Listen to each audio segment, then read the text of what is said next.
Okay, so yeah.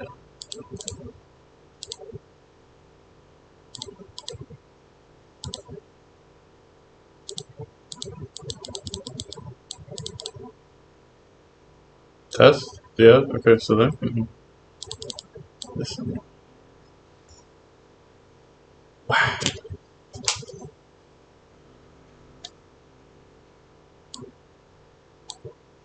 Hello?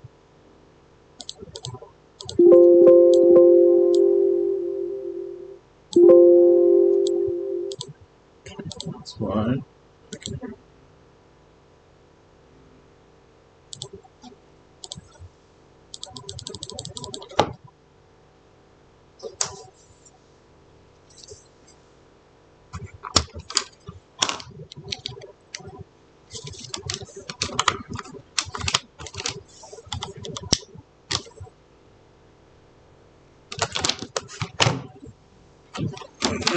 All the cables. That's what we have today. All the cables. Let's do some Doom 2016. Why not?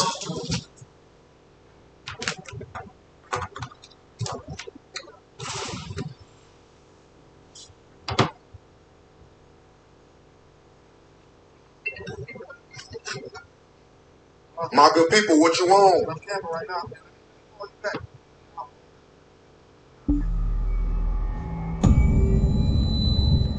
This is a sticky situation, so y'all really don't see me? Big fella. It's over!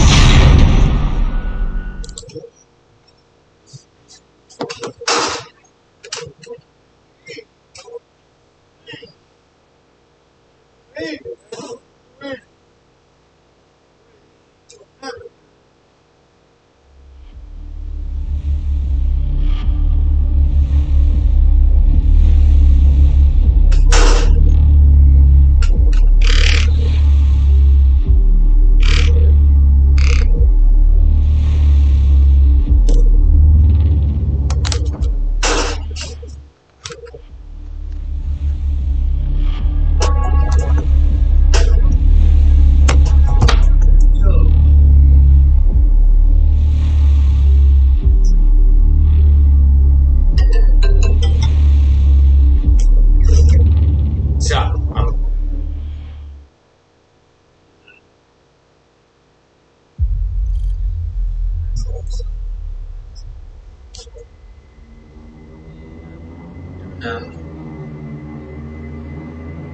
I feel like a chapter of my life has just ended. And it's one of those bittersweet. I just watched the last episode of The Office.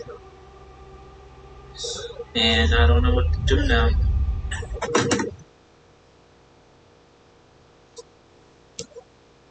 A game so bad. Godfall presents itself as a game with I really believe that so long as the core gameplay loop of your looter game is solid, then there's hope for your game, even if the rest is kind of shit. Having played Godfall now, I am genuine. It's just a straight up. Personally, I actually. It's Ray! It's Ray! Oh my god, it's Ray! I have to kill her because I can hear her saying it's Ray. And she did that so that I can hear her saying it's Ray. I can hear her saying it's Ray. Oh my god, I have to kill Pokey. I have to kill Pokey. I have to kill Pokey. So fucked up. Where is she? That is so I have to kill her. I can hear her saying. Oh, I think she heard me! Oh my god, I think she heard me. I need to close my door. Huh? I know you heard me! She started laughing. Oh my. What noise? Mando iFresh system.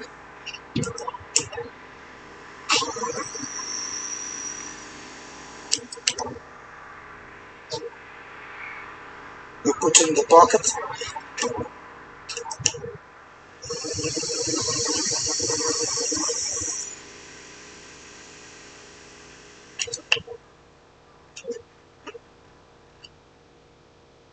African-American rappers saying N-word this and N-word that, but a Caucasian can't.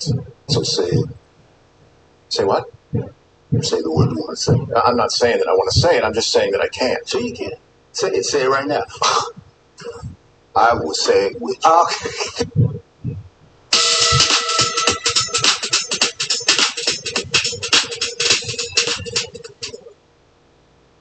50 degrees in Gila Bend right now, and one tip.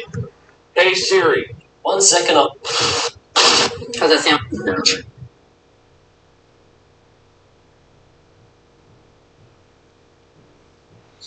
Alright. Well,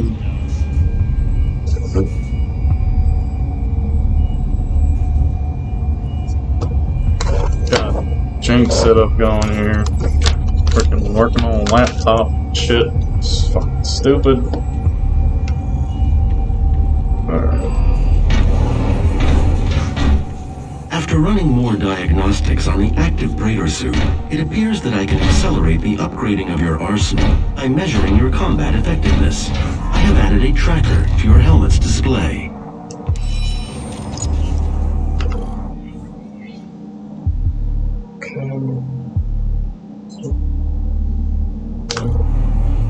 The facility will not allow you access to the turbine room unless the demonic threat level is brought down inside the foundry.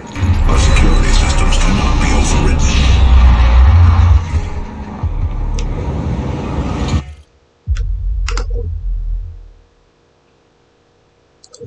1 moment. Of course I forgot.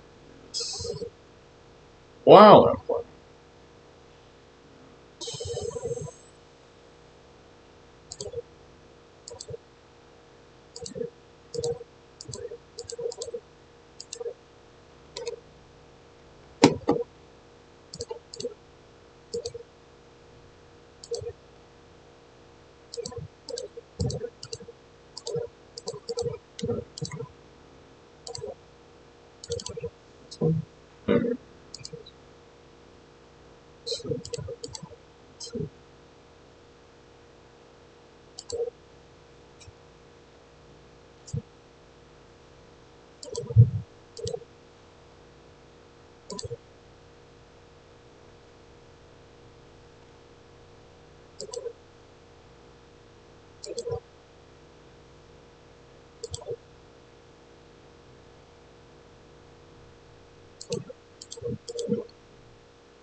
Gas leak detected.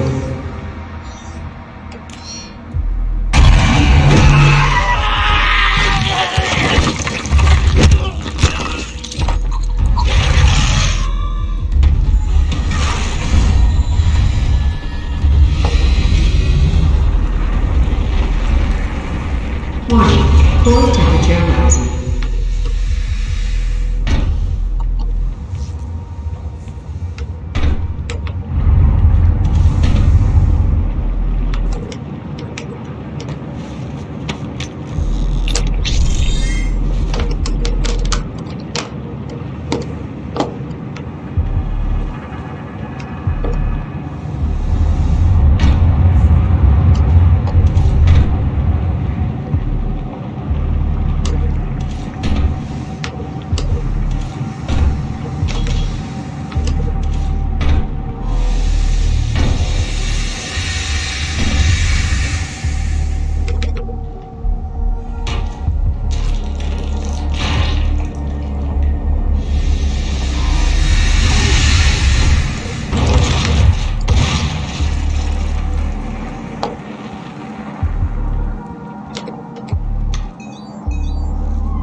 Access granted.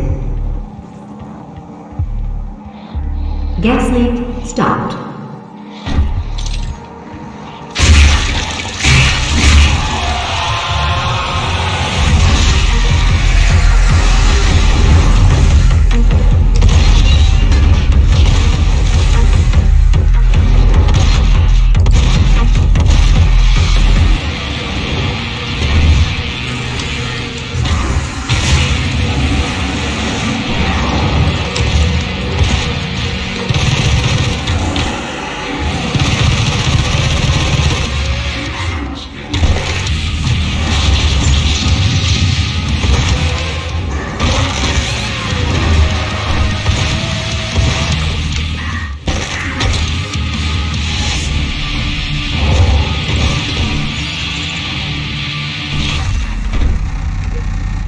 Demonic threat reduced by 25%.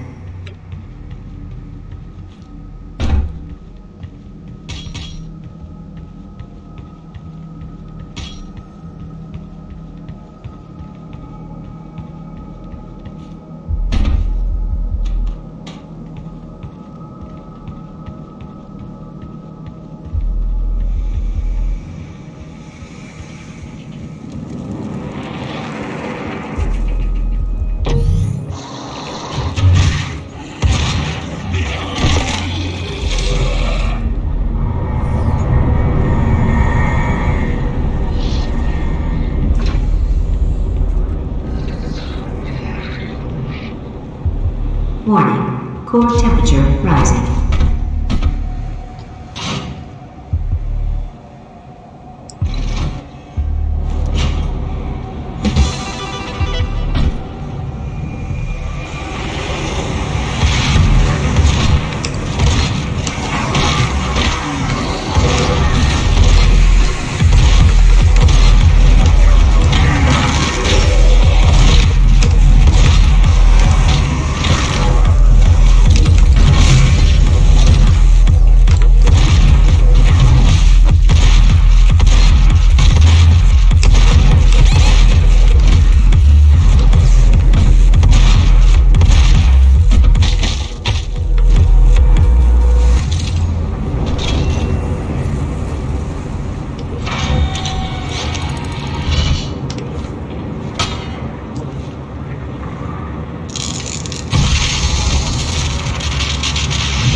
Demonic threat reduced by 50%.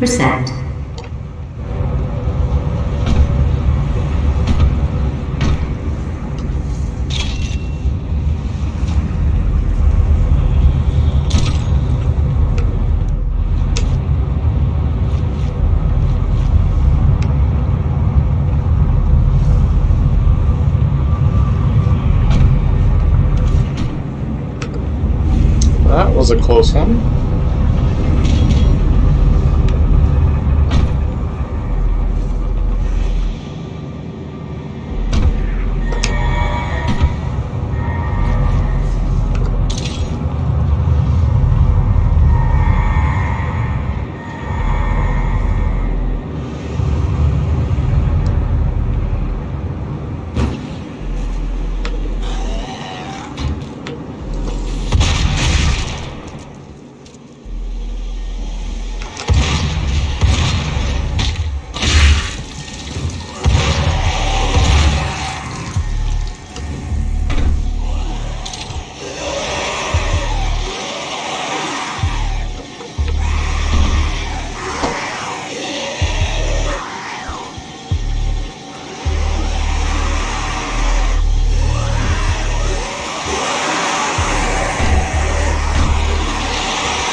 Okay then. Alrighty.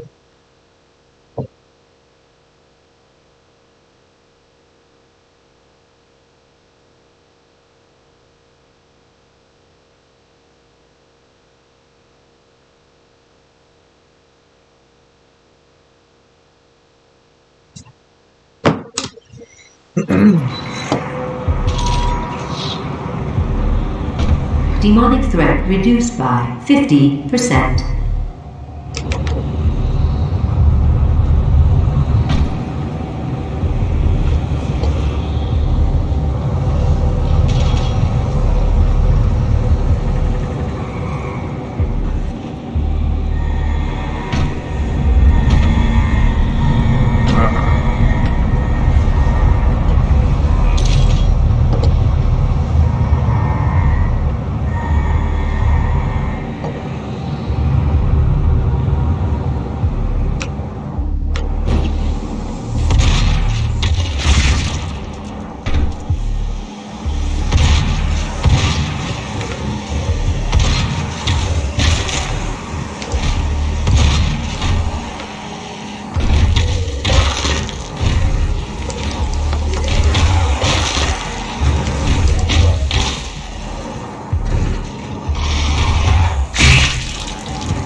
Muppet.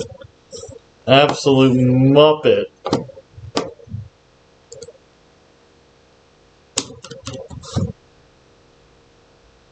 Have you filled out your UAC accidental death and dismemberment form yet? Demonic threat reduced by 50%.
Warning, core temperature rising.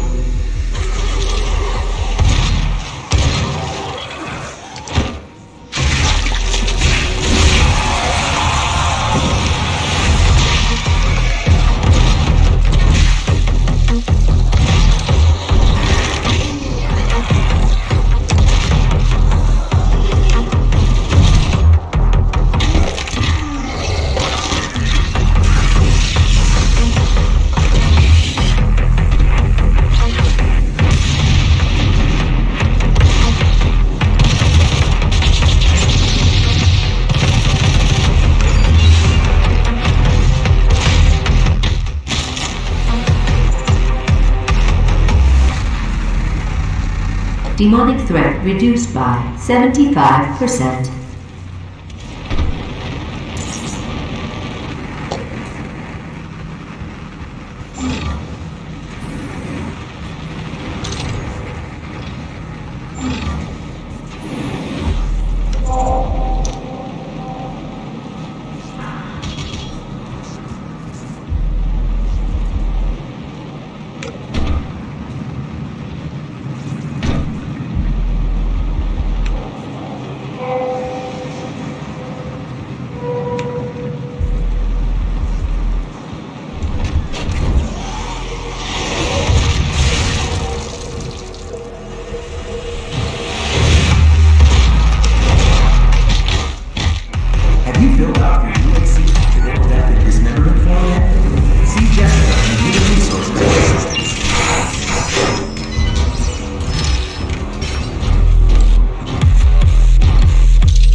Demonic presence reduced to minimum safe levels. Lockdown disengaged. Have you filled out your UAC Turbine room doors now dismemberment form open. yet? See Jessica and Human Resources for assistance.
Have you filled out your UAC accidental death and dismemberment form yet? See Jessica in Human Resources for assistance.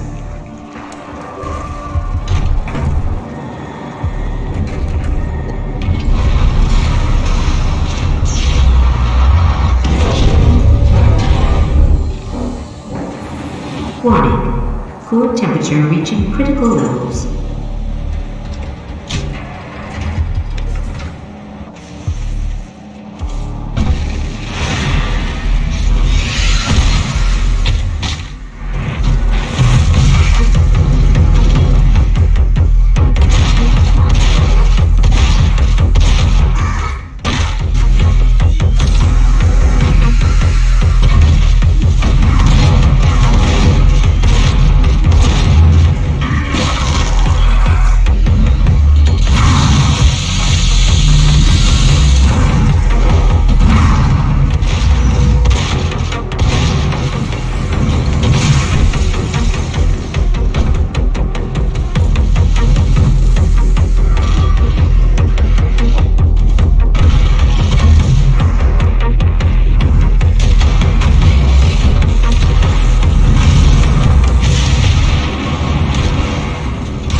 Fuck.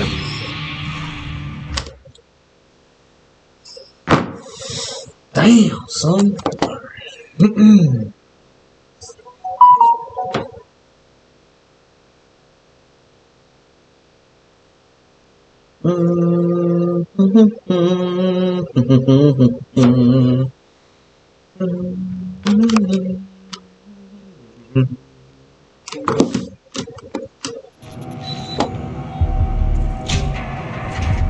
Demonic presence reduced to minimum safe levels. Lockdown disengaged. Turbine room door now open.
mistake.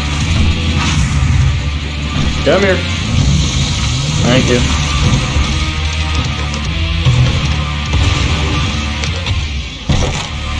Makes sense. Alright.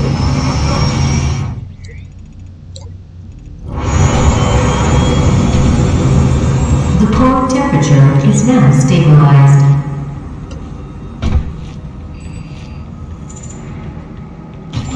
The primary control room has been activated somewhere nearby. It could be Olivia.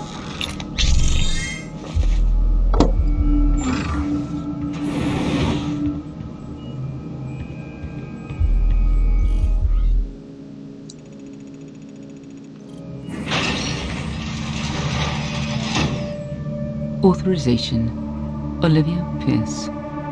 Alpha 402. She has locked me out, Dr. Hayden.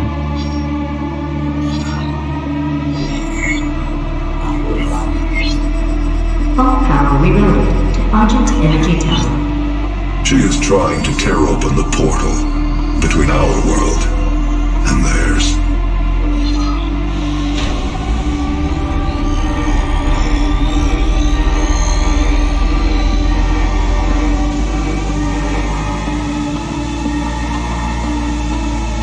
You could not have saved them anyway.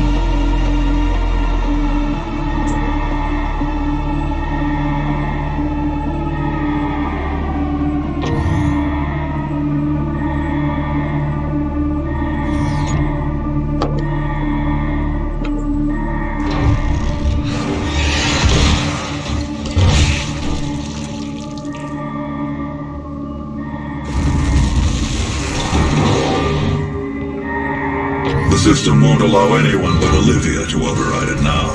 We will have to shut down the Argent Tower manually from the surface.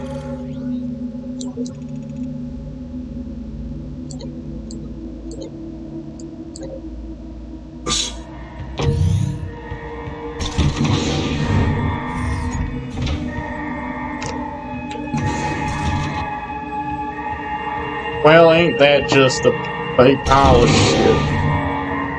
Pick them back. No. Well.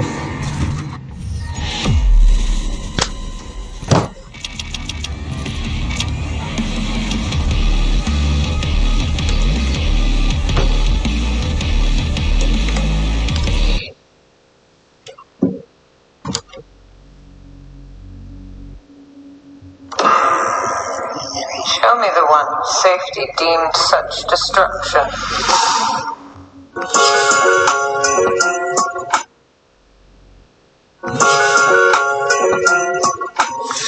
The Asus RTX 3080 Tough Gaming.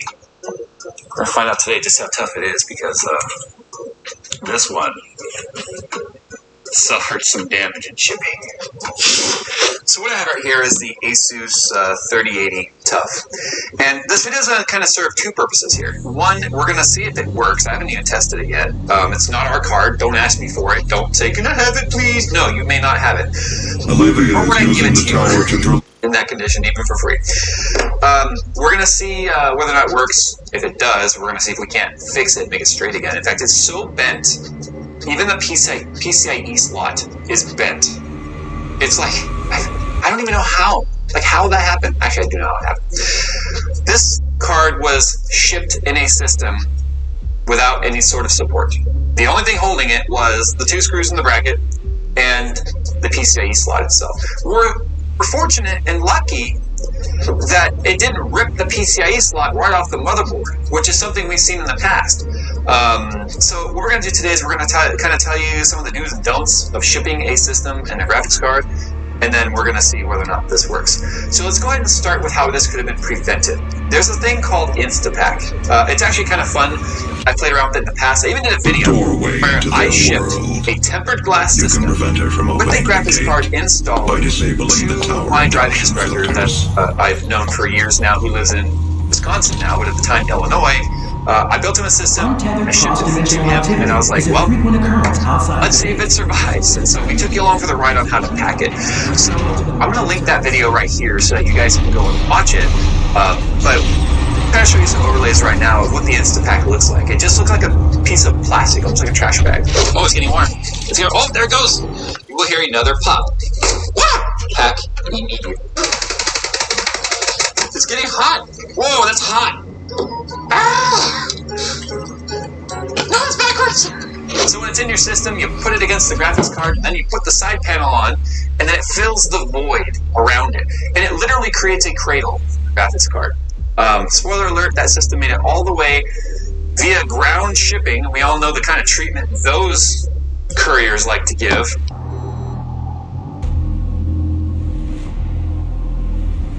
I made it all the way to the Midwest without any damage whatsoever. So this is my overclocking rig that I do with the LN2 stuff. It's still taped to the table, so I was like, might as well use it. So let's see if it even fits in the slot. Oh, it's crunchy. But I kind of straightened it out, but not the rest of the PCB. So look how misaligned it is now. So that's how bent the board is. Our biggest concern with the bending of a board is whether or not it cracked or broke any of the internal traces. Because remember, it's a multi-layered PCB, so whether or not it broke anything which is really small, or potentially popped something off a solder, we don't know. I think most people would agree that graphics cards are not supposed to be curved.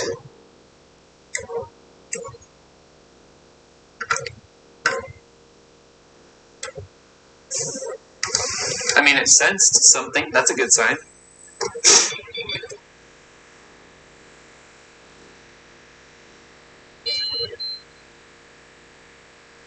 That's a video post. That's a video beep. So maybe it is dead. Wow, that's going to be a world's shortest video for Jay. The fans are going 100% and not slowing down. So normally they'll ramp up during initialization, and then when VBIOS loads, it goes and it comes down. So this card might actually be dead. So that's not a slot problem. I mean, these are all 16x slots, so I'll go ahead and try another one. Fine. That's a chat. Bow my head for a moment of silence. Okay. Well, let's open it up and see what we can see damage-wise. Because remember what I was saying about potentially cracked PCB, cracked traces, pieces broken off? Because, I mean, everything is designed to stay flat. So suddenly, if you create an arc, you create a tension point. So something could have broken apart, a solder could have popped off right where it is. Who knows? So, in order to take this apart, we are going to use my trusty iFixit kit. We interrupt this video to bring you a special message from iFixit. No, we interrupt this interruption with this interruption. Now new stuff from iFixit this holiday season. Ocean graphics cards with inventory sucks. Fix the inventory problems with iFixit. Whoa, don't drop it. Can't fix that with iFixit. Just kidding, yes you can. Wish you could take iFixit with you anywhere, but your pockets aren't big enough. Introducing the new Blu-ray. And the new Minnow. Take them with you anywhere. So get iFixit for your loved ones this holiday season, or just get them for yourself.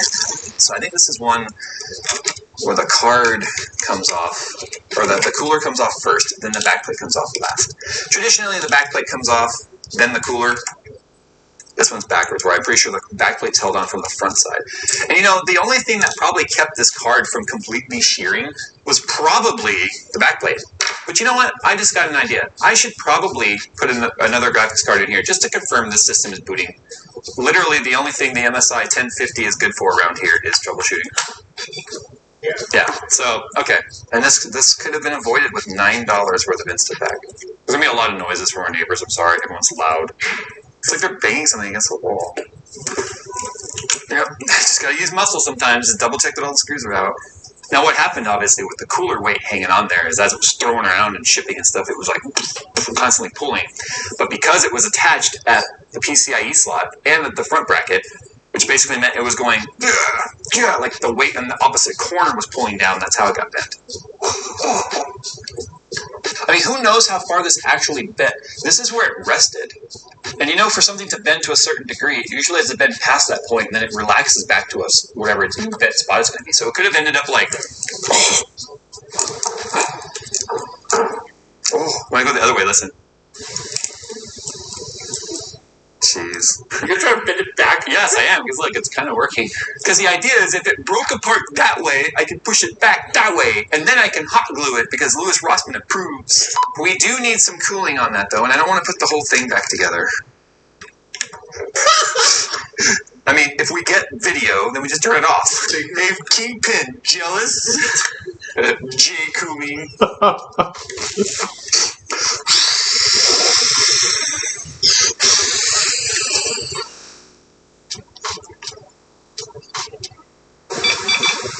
Nope. Chidunsky. It feels wrong, even though it's broken to do that with it. Yeah. People think we don't appreciate or like this, like, oh, he just gets it for free, he doesn't care. That could be further from the truth. Yeah, we're still sad that it's dead. It also has had a value. Like I said, the extreme overclockers, they would totally take parts off of this if they blow up VRMs and stuff. They could grab chokes and caps. It's literally a graveyard card that would be salvaged, not to be used again, but to make something else work again. Just sad. Hey, Lewis, is this how you reflow, bro? Could you imagine if it works now? Oh my god! Oh, it almost did it! Wait! We were onto something here.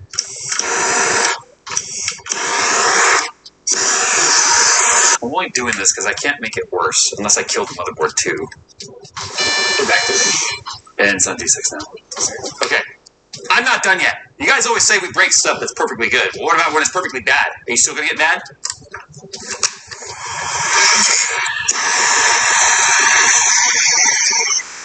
I will say this. The nice thing about Asus, they label everything on the PCB. Look at the back. You can see exactly what goes to the GPU, what goes to memory, what goes to various traces and controllers. It's all labeled on the PCB. I'm just hoping it's physical on the surface of the board, not internal. Then heating this might cause a reflow to help. Unless it flows into something it's not supposed to. Smell it, though. You can smell the solder. Something's happening. Yeah, I don't need to smell the Smell it. Smell the solder. Smell the toxin! This is no liquid here. It's just gas. We have an actual fridge, you know that, right? This is faster. No. Same thing. Alright. Shidunskis. Thanks for watching, guys. Sorry we couldn't bring it back to life. All this could have been avoided with about $9 worth of packing foam.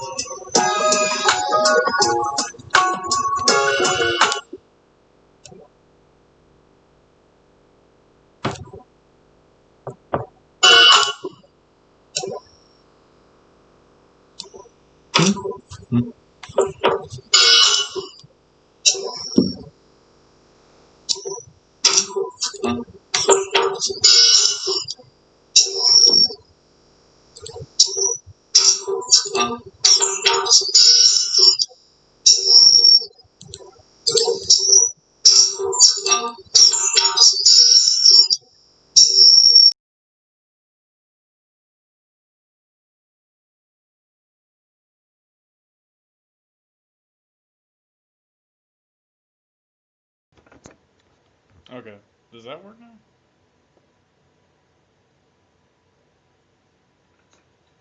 Okay, does that work now? Ah, huzzah! Alright. Okay, does that work? Ah, huzzah!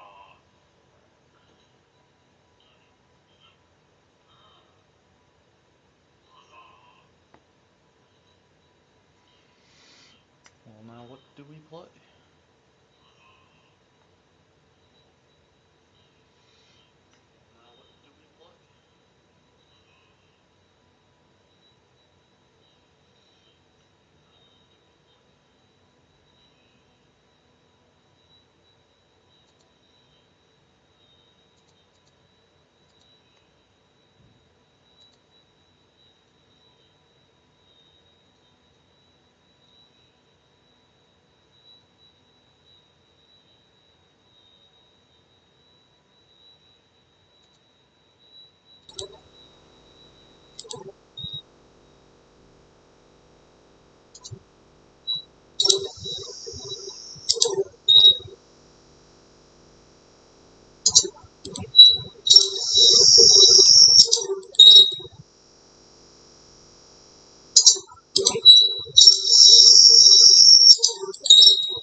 I don't know.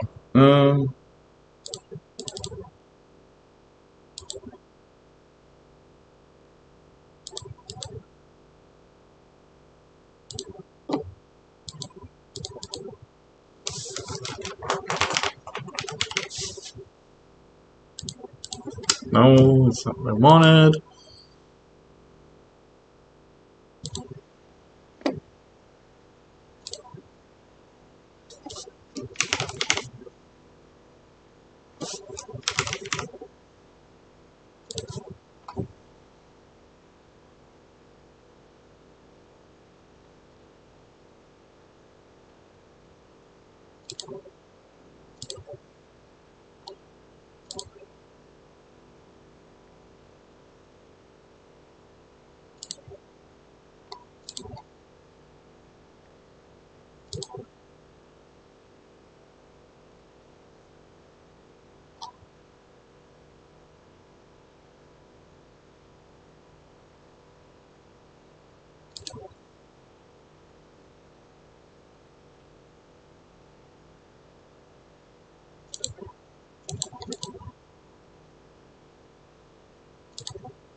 Alright, I don't fuck this shit dumb sometimes.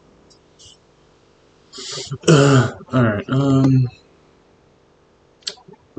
I just want my Cyberpunk. That's all I really want to play right now.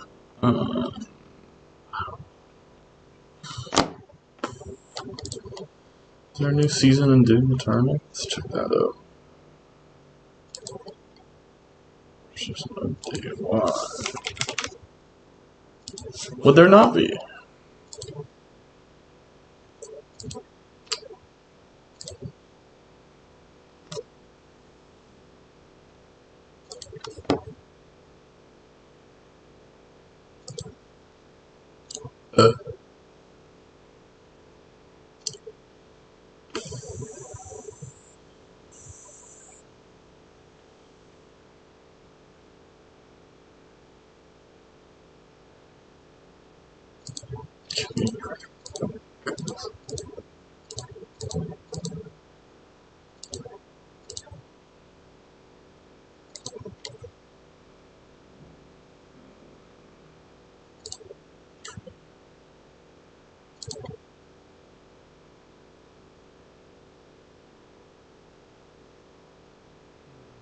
I wonder when...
It's downloading stuff. Oh,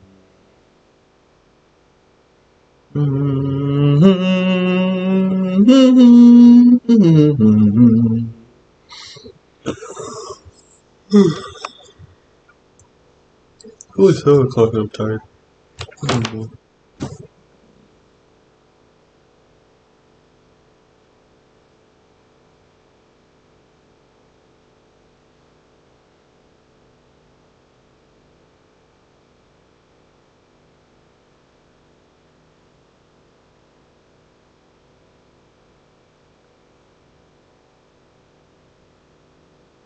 If you were put in the system, you weren't allowed to get further education. That is ridiculous to me. That blows me away that was something that was passed. Oh, if you get put in the system, you're marked, and you can't actually get an education while you're in the system. Before, you can actually go to school, you can follow school programs, further your education, finish up, and come out of the system better off than when you went in, which is how it should be. Okay? So ending the war on drugs, making it so that, people who have, small misdemeanors based on marijuana crimes, that it's like, okay. Now, a lot of arguments, and there might be people in chat that are talking about this, but a lot of misdemeanors that have to do with marijuana, people that got in trouble with it, might have been reduced from greater crimes that involved other things. They were reduced, so then under this new law, it might be considered, you see what I'm saying, how, some of these people, and I think it should be a case-by-case basis. It shouldn't just be like, everyone that had this level of, law, misdemeanor and below should just be released. I feel like it's a tough situation, when you change a law that makes all these things legal when they were illegal. I'm not a lawyer, so I'm just looking at it from afar. So we're only going to see if it passes the Senate. Mitch McConnell seems like he's going to be like, that's a big no. But we'll see. I don't know. All right, so that's that. Next, I want to talk about Dominion voting machines. Heard about Dominion voting machines? I have, and it's been on my mind a lot. Here we've got Dominion voting machines were updated for the election. Georgia officials confirms. So they were updated before the election. All right, now, in this article, I'm not going to read through this whole article, but I've read it, and it basically is saying that the Dominion is going, yeah, we updated, but it was a flaw that was 1 in a million, and it was updated, long before the election, and we fixed it. But it doesn't matter. They were altered weeks before the election. Okay, that's the key point here. Especially when we have a district judge that holds 3 Georgia counties from erasing Dominion machine data. So after the election, so they altered these Dominion software voting machines before the election. Okay, they admitted that they did it. They're claiming that it was nothing. It was something that needed to be fixed because of blah blah blah blah blah. And now they're saying, oh, there was some sort of error. We need to purge all of the Dominion systems to reset them so they'll work properly. And now a judge is saying that they're halting it. Now, I talk about what a red flag is. Red flags that you when you notice, you're like, okay, you got to pay attention to red flags. Okay, you got to pay attention to those because they're pretty significant when it happens. Now, on this, Dominion made a statement. All right, and it's election 2020, setting the record straight. All right, statements from Dominion on Sidney Powell's charges, which she's basically alleging all these crazy things that seems crazy. When you look into the evidence of what she's presenting, it's not so far-fetched. Now, in here, they're saying we never had anything to do with, Venezuela, Hugo Chavez. But here, listen to the first thing that they said. Dominion was not founded by oligarchs and dictators. It was founded in Toronto, Canada, and is now a proud, nonpartisan American company. That was founded in Toronto. Wait a minute. So you're saying it was founded proudly in Toronto, Canada, but we're an American company. So, woo! You know, good for you, Dominion. Yeah, so what about the UBS softwares that is partly owned, 75% owned by Chinese companies, run by the CCP, purchased stock in Dominion software months ago? What about that, Dominion? I noticed that you didn't bring that into your, and never through this entire statement did they have anything to say about how Dominion could be linked to online. Now they were saying that they never go online. Oh, here we go. Servers that run Dominion softwares are located in local election offices, and data never leaves the control of the local election officials. So are they trying to say that it never goes online? Because I have multiple things saying that it goes online. This is from NBC in January. Online and vulnerable, experts find nearly 36 U.S. voting systems connected to the internet. And this is from January 10th, 2020. Wow. It's funny how crazy the news can change and what they report on once, depending on the narrative that it fits. Of course, it goes all the way back to talking about the 2016 election. But really what I want to just show is Dominion. Here we go. The three largest voting manufacturing companies, election systems and software, Dominion Voting Systems, and Hart InterCivic have acknowledged they all put...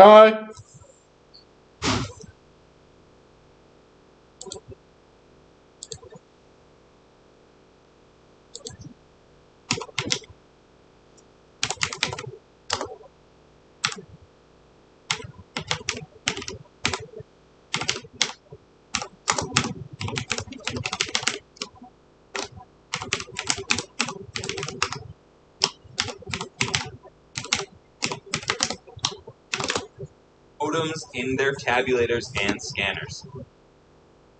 The reason, they say, so that unofficial election results can be more quickly be relayed to the public. Those modems connect to cell phone networks, which in turn are connected to the internet. So they are connected to the internet. So people can connect to them. All right, that's an issue. That is a problem. Now look, this is from Arizona Party. This is during a hearing. Listen to this. Separated from the world by an air gap. What I thought I heard you say is that you were able to contact them to fix the problem. So did you hear that? He's like, I thought that the systems were not connected to the internet. That's what we've been told. Okay? That indicates to me that somehow they're able to communicate the device that you have. Yes, sir. And now that's what they were saying couldn't happen. No one could manipulate the system. It was a closed system. Everything's good. They were. And to give you an example, the way, I am not a tech person, but the best way I can explain it to you is when something happens with my phone that I have an iPhone, or something happens with my Apple computer where I need additional assistance with that. I call up Apple and I say, this is what's happening. And they say, well, do I have permission to take over your computer? And, of course, I give them the permission. Of course I give them the permission. Because I want it fixed. That was the exact same thing. I had to give them permission to take over my pull pad so that they could reprogram it from Adams Park. So they could reprogram the voting machine that she was working on. To SSO2A, which is at West Baldwin Drive Elementary. There you have it. All right, so this woman basically said, I called them up because there was an error. They from theirs, whatever, I gave them permission to dig into it and fix it, and they did. Just like how I can't understand my iPhone. Why can't I read these messages? Somebody fix it for me. It's like a hacker out there just going, yes. Got it. So if they can access it, guess who else can access it? Any hacker worth their snuff can handle that. All right, I'm not a hacker myself, but I know some people that know some people that, if hackers want to get into your system, I bet they can do it. All right? Especially if if these guys can just, call them up and say, oh yeah, you have permission to get in here and reprogram the system. Like, what are you serious? If this is the case, how could we trust any of these systems?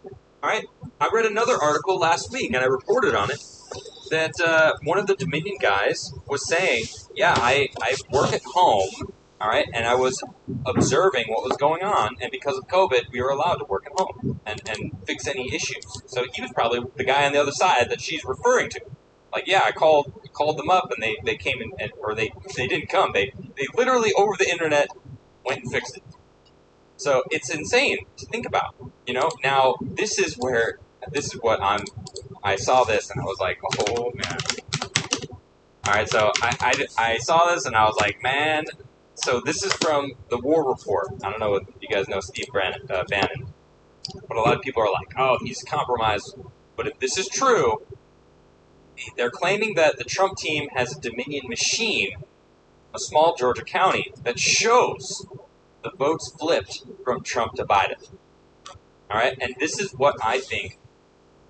This is what I think that they were doing. Put in the USB a couple weeks before, altered the algorithms so that if Trump was winning, it would start, using this, you'd start working the system to flip the votes to Biden. Now they're purging the Dominion systems. They're literally purging the systems, claiming it's some error so that they need to, fix it. And the judge was like, you can't do that. This is evidence. We need to analyze these. And they were like, it's proprietary software. You can't get into it. Well, I mean, here we're seeing the Trump team is claiming that they have a Dominion machine that has been forensically analyzed, and it shows votes. Now, it was in a small county. All right, it was only 37 votes that they saw, but they saw them. They saw it. And doing the math, let me see where they did the math here. There we go. According to Fredericks, there were 37 votes that flipped in this small Georgia county machine, one machine. All right. However, this represents only 0.26. That's under 1%. 0.26% of Georgia ballots. When extrapolating to the entire state, this equates to more than 14,000 votes, and Georgia was stolen by only 10,000. Well, it was won by Biden, I do that in quotes, by only 10,000 votes. So if that's the case, if 0.2% of the votes for Biden were actually Trump votes, Trump has Georgia. And that's just from one of the situations, okay? Just the Dominion software, which now they're trying to wipe. But if they actually got one of these machines and they actually analyzed it and actually saw that, man. And now we have... what else is there? We saw the mysterious table yesterday. We talked about it on my show yesterday, and there's it's in my segments if you missed it. But there's a video but actually there's multiple videos. One is a woman showing up at 8 in the morning, brings a table in the middle of the room, business as usual, all day, November 3rd, counting the votes. 10 p.m., everyone goes home, and 4 people stay late, including the one woman that brought that table there. Whole suitcases out from under the table, and all of them start tabulating these votes with no witnesses at all, no challengers there, which in itself, I don't care if they're legal ballots or not. Why are they doing it with no challengers, no witnesses, after it's supposed to be closed down? All right, that alone is suspect, okay? Actually, I'm going to bring this up. Check this out. There is a spike of data, which it's a graph. It's essentially, it is literally that night. Here it is. This is that night. This is November, okay? Counting the votes. All right, all of a sudden, there was a massive spike, and that is between 1:19 a.m. and 1:36 a.m., there is a massive Biden spike just around the time they're tabulating those votes. Coincidence? Coincidence? I don't know. I don't think so. Nope. I don't think it is. Because it's not. This is, I actually posted that on Steven Crowder's video. This is the video I'm talking about, where it shows them bring this table here, Alright, this is the table. I don't know if you can see it. But they then take all these suitcases from out from under it in the middle of the night. Why in the middle of the night? Well, here. Alright, this is the table. I don't know if you can see it. But Steven Crowder's video, this is the video I'm talking about, where it shows them bring this table here. Alright, this is the table. I don't know if you can see it. But they then take all these suitcases from out from under it in the middle of the night. Why in the middle of the night? Why being shady? Right? I don't know if you saw, let me see if I can pull this up. There's this video of a USB handoff. I don't have it, but it's a USB handoff where supposedly the same woman who moved that table in, alright, was seen sneaking a USB, handing it over to someone else, and then doing this, like, looking around thing, and shadily handling it to this other dude who did this, like, stretch, while she slipped it into his pocket. It's so shady. Like, why is these things going down? How is it not being, like, everyone blowing it up? It just blows me away how this is going down like this. It's crazy. So, yeah, so that's that. Alright, I want to move on. Next, I want to talk about China, what China's doing. They're doing some big moves. You know what they're doing? They're not worrying about video games. They're not worrying about sexual preferences. They're not worrying about who you identify as. You know what they're worried about? Taking over the world, becoming stronger, advancing their civilization. That's what the CCP is doing. I'm not talking... When I say China, I need to clarify. I'm talking about the government. Alright, what the government's doing, what they're forcing. Check this out. China is doing human testing to create super soldiers. Yeah, they're literally Hydra in Captain America. Right, they're trying to make Captain China. Alright? Not Captain America, they're trying to make a super serum to make super soldiers. Literally, that's what they're doing. China's soldiers are marching off to the battlefield and into the biology lab. Yep. Members of China's People's Liberation Army were subjected to science fiction-style human testing to create biologically enhanced super soldiers, a top U.S. intelligence official said Friday. The Middle Kingdom is launching unethical military experiments that sound fit for a superhero flick, Captain America. John Radcliffe, the director of national intelligence, said in a Wall Street Journal op-ed, "There is no ethical boundaries to Beijing's pursuit of power," Radcliffe claimed, citing U.S. intelligence. People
poses the greatest threat to today. A technologically ambitious country has been working to develop soldiers with biologically enhanced capabilities as part of a scheme to take over the planet economically, militarily, and technologically. They said this. It's like the great Chinese dream. I don't know exactly what it is, but Xi Jinping had a speech talking about how the globe would be better off under their rule, under their regime, because they know what's best. And they're doing it. They're fully in full steam ahead, taking over the world. Well, what are we doing? Squabbling over this election. Squabbling over these people with supreme entitlement issues that don't understand what they have in this world because they never actually had to work to live. Because take society out for a second, drop you in the middle of the woods, and you have to fend for yourself. Are you going to be able to handle yourself? Do you know what society has taught us? If not, check yourself. It's crazy. Look at this. They're on the moon. China's new mission to return first lunar samples since 1976. I don't care if you believe if we went there or not. It doesn't matter. They're going. They've gone. They're on the other side of the moon. They're on the dark side of the moon. You don't know what they're doing. Okay? They're over there. And we're not. They figured out a way to communicate with their ships that were able to land on the other side of the moon. Because we actually don't have direct radio transmissions to them, so it's very difficult to actually handle that kind of stuff. That's why when Apollo went to the dark side of the moon, they went dark and actually have direct communication with them. So look at this. They're going back to the moon. They're probably planning on getting to the moon. I had these science guys, space guys on the other day talking about how if they get there first, they're going to claim it as theirs. They didn't sign any of these agreements that the isn't by anyone. China's like, that's funny. Well, we're going to get there and start flagging it. It's going to be ours. Look at this. China selects 18 new astronauts ahead of space station construction. They've got 3 space stations they're working on. 3! Okay? They're working on moving into space, taking over everything. Okay? We're sitting here. What are we doing to our kids? Telling them that they don't have to be the gender that they don't want to be. Like, what happened to you could be a doctor, an astronaut, or even back then? That it's like kids themselves, like, I want to be great. Now people are just like, I just want to be a different gender and I want things handed to me. That's what I'm seeing. I'm not knocking any of those people. I'm saying we have our priorities wrong, and who you are as a person is not what defines you. That's an issue. Too many people do that. They're like, that's my everything. Okay, well, what do you want to do with your life? I don't want to talk about that. That offends me. I just want you to acknowledge who I am. And it's like, nobody cares who anybody is. All right? Even me. Like, I'm just one human being. Luckily, I have an amazing following that comes in and tunes in to hear what I have to say. I had to earn it. You know, if I made everything that I talk about who I am as a person, that would get old rather quickly. I mean, it's my opinion on other things that I talk about, not just myself. If I only talk to myself, I mean, personally, I would get bored. You know, one only has so much that they can talk about before it gets old. It's like, okay, I get it. I understand who you are. I don't care what your sexual preferences, what you identify as. That doesn't define you as like a person, your character. It doesn't show whether you're a respectful person or not, whether you're a trustworthy person or not, whether you're someone who participates in society and helps others if given the chance. You know, these are the things that I respect in other people. Like, you know, I have friends of all different shades, all different personalities and preferences, because it doesn't matter to me what those things are. It's the character of a person that makes them a person. Okay? And that's what we need to cherish again. And when I look over here, you know, there was a study that asked Chinese children who they want to grow, what do they want to do. Most of the answers were scientist, astronaut, all these aspiring things, respectful positions. Ask American kids, they want to be YouTubers, influencers, they want to be famous, they want to be those 3 things, honestly. You know, it doesn't matter. But you arrange them in any way you want. That's the truth. You know, it's funny. I say this as I'm a YouTuber. I was also a professional skateboarder. You know, I taught skateboarding. I ran my own skate school. I was a successful model for many years. I don't want to be a YouTuber forever. I would love to do other things. I would love to get into space. I will get into space. I'm serious. I will absolutely broadcast this show from space in the future. I'm telling you right now, you can take that clip and hold me to it. Because I'm going to do it. Because I believe in myself. And I'm confident in what I want in my life. And it's for greater things. And not only that, it's to help society. It's to help my fellow man. You know, I want to help everyone else. I want to help people understand the truth. And I get that feeling talking from my desk right here. I get that feeling like I'm helping all of you. And that's what we need to inspire. So, like, looking at what the CCP is doing, yes, they want to take over the globe. They've admitted it multiple times. They talk about it. But man, their kids are trying to be astronauts and scientists and further humanity. It's like, what are we doing? What happened to that American spirit of trying to be the best? You know, trying to be, you know, like, we see competition and we're like, oh, well, we got to win. What happened to that? Where's that feeling? Right? I haven't lost that. That's why everyone loves sports. Because people love sports. People wanna be better than the other person. That's why people are in love with sports. Am I wrong? I mean, maybe I could be wrong. Everything I'm saying could be wrong. Whatever. This is just my thoughts on it all. I don't know. Yeah, so that's that. That's what China's doing. Or, excuse me, that's what the CCP is doing. We don't know what they're doing. But I do know that they want to take over. All right, I know that we're slacking. All right, let's talk about Section 230. Do you know what Section 230 is? I found a perfect article to sum it up perfectly. It's from May. What is Section 230 and why does Trump want to change it? Well, Forbes. We'll see what Forbes has to say about it, right? Section 230 is part of the federal legislation passed more than 20 years ago. It runs only 26 words long, short and to the point, but it has had an outsized effect on life as we know it.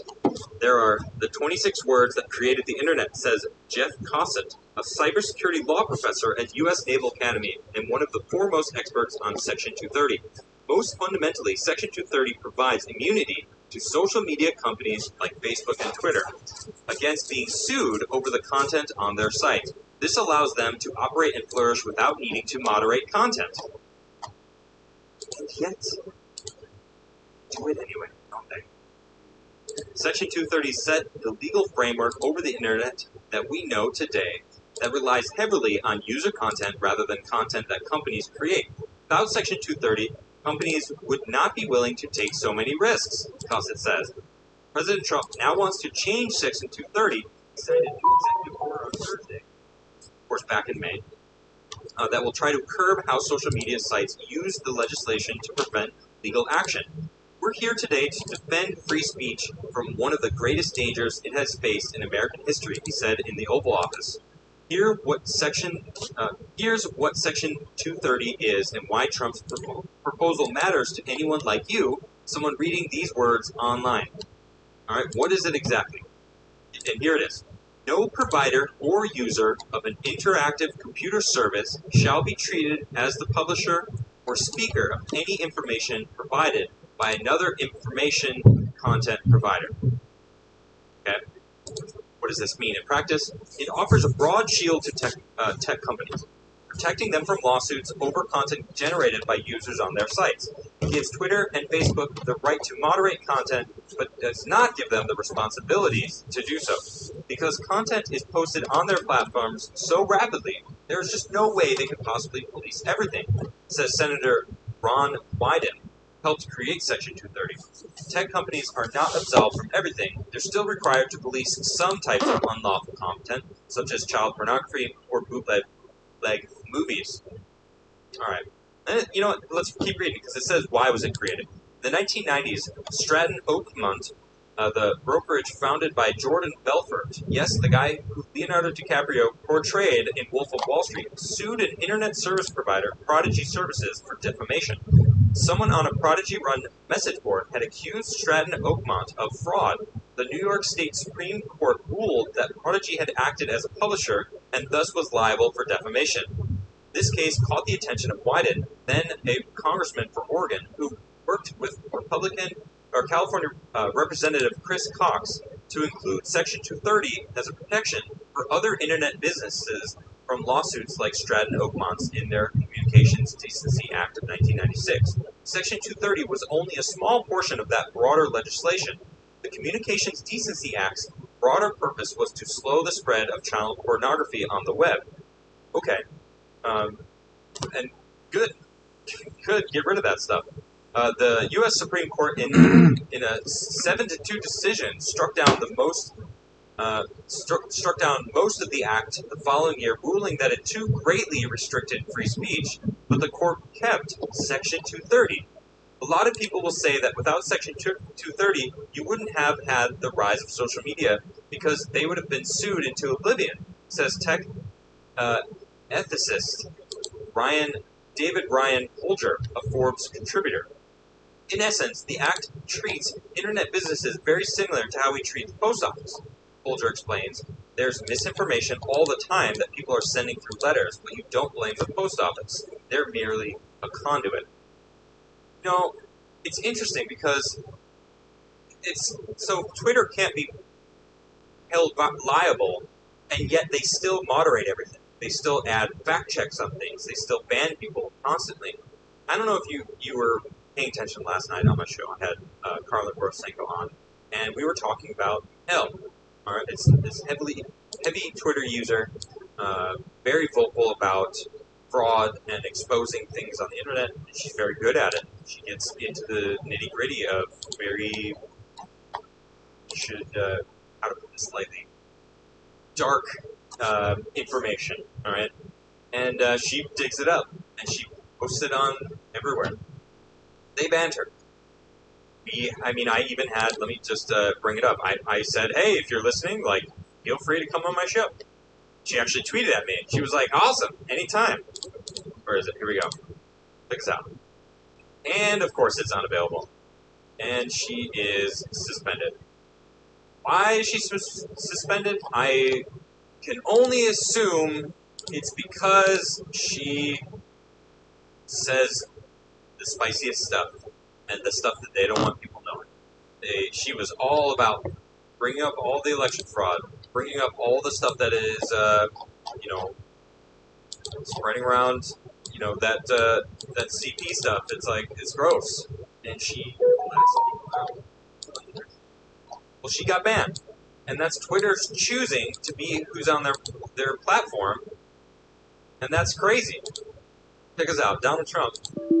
This is from today. Alright? Oh no, this is from a couple days ago. Yeah, so this is 3 days ago. Donald Trump tweeted, Section 230, which is a liability shielding gift from the U.S. to big tech, the only companies in America that have it, corporate welfare, is a serious threat to our national security and election integrity. Our country can never be safe and secure if we allow it to stand. Therefore, if the very dangerous and unfair Section 230 is not completely terminated as part of the National Defense Authorization Act, NDAA, I will be forced to unequivocally veto the bill when sent to the very beautiful Resolute desk. Take back America now. Thank you. Those are some bold words that he's putting out there. But he's right. Section 230 is a shield that they use so they can ban, moderate their site however they see fit. They can get rid of all the conservatives, all the people that go against the narrative that they clearly want to push, and without liability because they have Section 230, which they're using and taking advantage of. Okay, that's what they're doing. They're sitting behind it going, ha ha ha, you can't stop us from getting rid of everybody that we want gotten rid of. That's what's happening. Sure, it's a private platform, but one can argue that it's the new town square.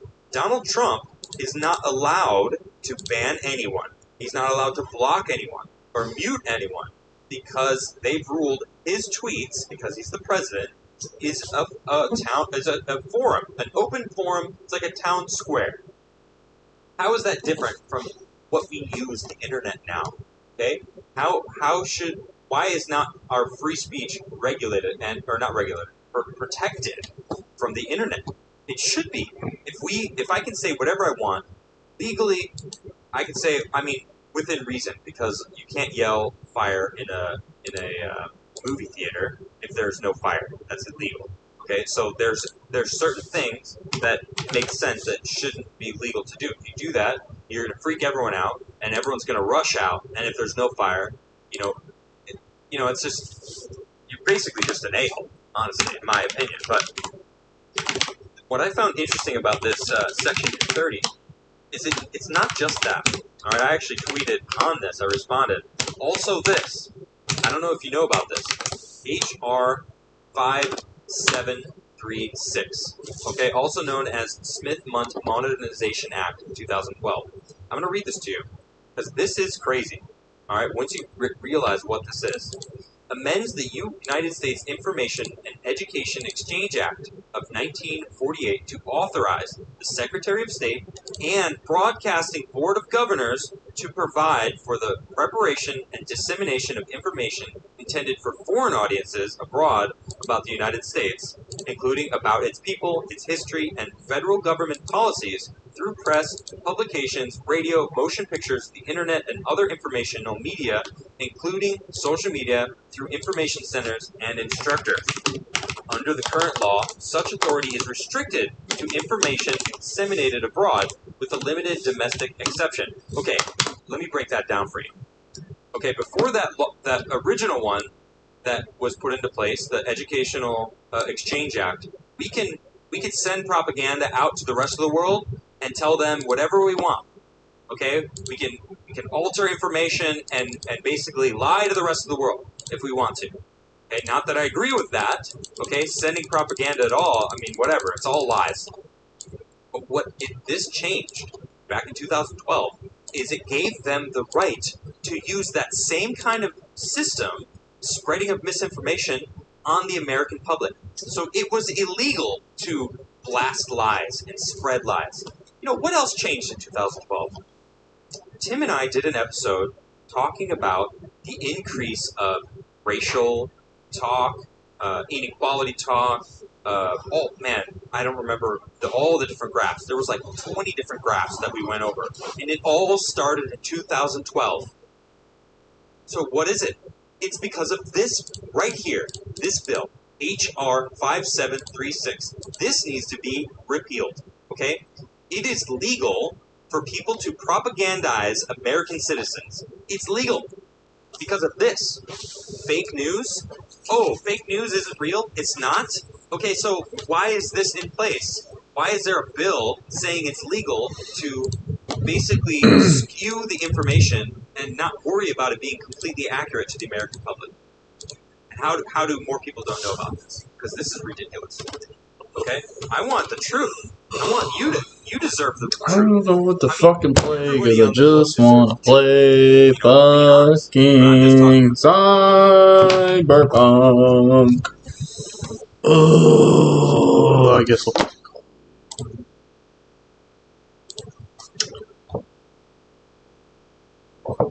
You hear that? Fine.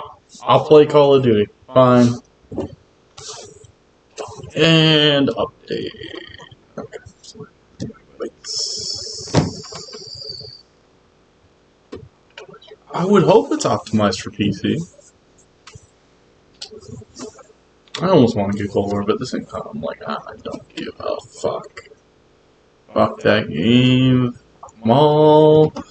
They're garbage.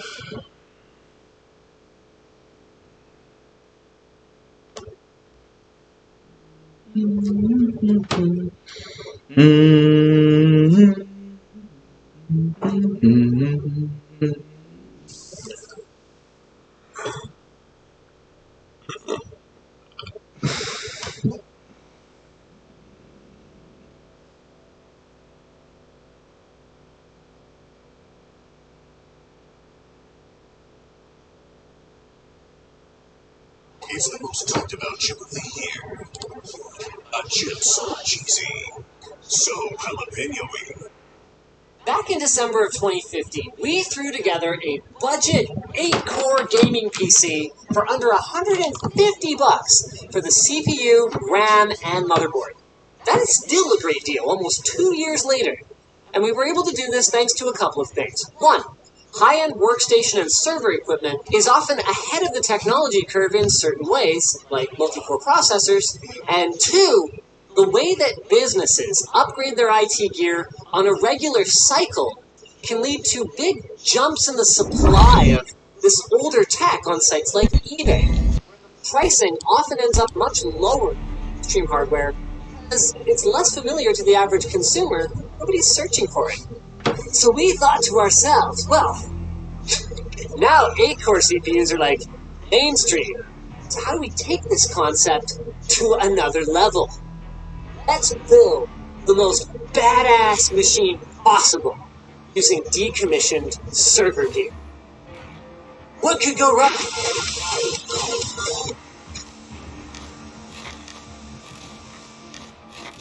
Nothing could go wrong by visiting our merch store, which has shirts, hats, and more.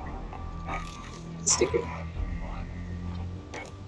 So this video has actually been ongoing since mid-May? But can this not be done in the shaders? How difficult could it be? I'm not techie, source some okay? junky old stuff on eBay and slap it together. Story time. So, way back then, Anthony and I, way early on in this employment, we sat down and Why does that first always looked change? for the biggest, baddest motherboard we could possibly find on eBay. Most sockets, most memory slots, the most actual physical size. And we settled on this, Supermicro H8Q G6F, designed for the proprietary SWTX form factor. It checked all the boxes. 4 G34 CPU sockets, 32 DIMM slots for up to a terabyte of ECC registered DDR3 memory, multiple PCI Express slots, and even an onboard LSI SAS controller. This thing isn't another... Look at all those connectors! Yes, those are fans on the chipsets. Plural chipsets! Speaking of which, the I.O. includes 3 Ethernet ports, so 2 gigabit for data and another one for IPMI, which is a remote management interface you can learn about here. Next up then, choosing a CPU. Or rather, 4 of them. As we pointed out in our $150 gaming rig video, top-of-the-line SKUs for even very old servers are still being sold at premium. But, drop down a few tiers and, there we go. Optron 6276, 16 cores each, can be had $30. So, we snatched up 4 of those, and we grabbed a case lot of 16 4 gig sticks of ECC registered memory, plus quad channel memory, each of our 4 CPUs. That is like 16 channels of memory! So then, at this point, we were ready to rip up the performance charts, right? Not really. So, not only is this motherboard a crazy form factor, in to fit in any case or test bench we have here at the office, we also needed to track down a power supply with 3 S12 volt connectors in order to supply power to all of these bloody CPUs. I mean, even the highest end consumer units only come with 2 such cables at most. So what we ended up doing was Frankensteining together the cables from 2 modular units onto 1. Success. So then with that issue solved, plugged it all in and powered it up, and blank screen. The board wasn't posting. Now the CPUs are on the supported list, so what gives? Well, we ended up shelving it in a couple of months for a slightly stripped down version of the same board. That's the SAS controller and a few PCIe slots, so that's a bummer, but it'll do. It came with some 8-core Opteron 6128s already installed, so we were able to use those to fire it up, verify it was working, then swap our 16 cores in and... What? Okay, I'm gonna skip the long version here, and it turns out that despite the BIOS reporting that it was the latest revision, it's not. So, desperation BIOS flash later, and we were finally in business. On an unrelated note, anyone want to buy an unexpectedly functional quad-socket Opteron board? Anyone? You'll learn. Bueller? Oh, right, no. You want to see how it performs first, huh? Well, with a whopping 64 cores, put it straight head-to-head with Ryzen Threadripper and Intel's latest Core i9.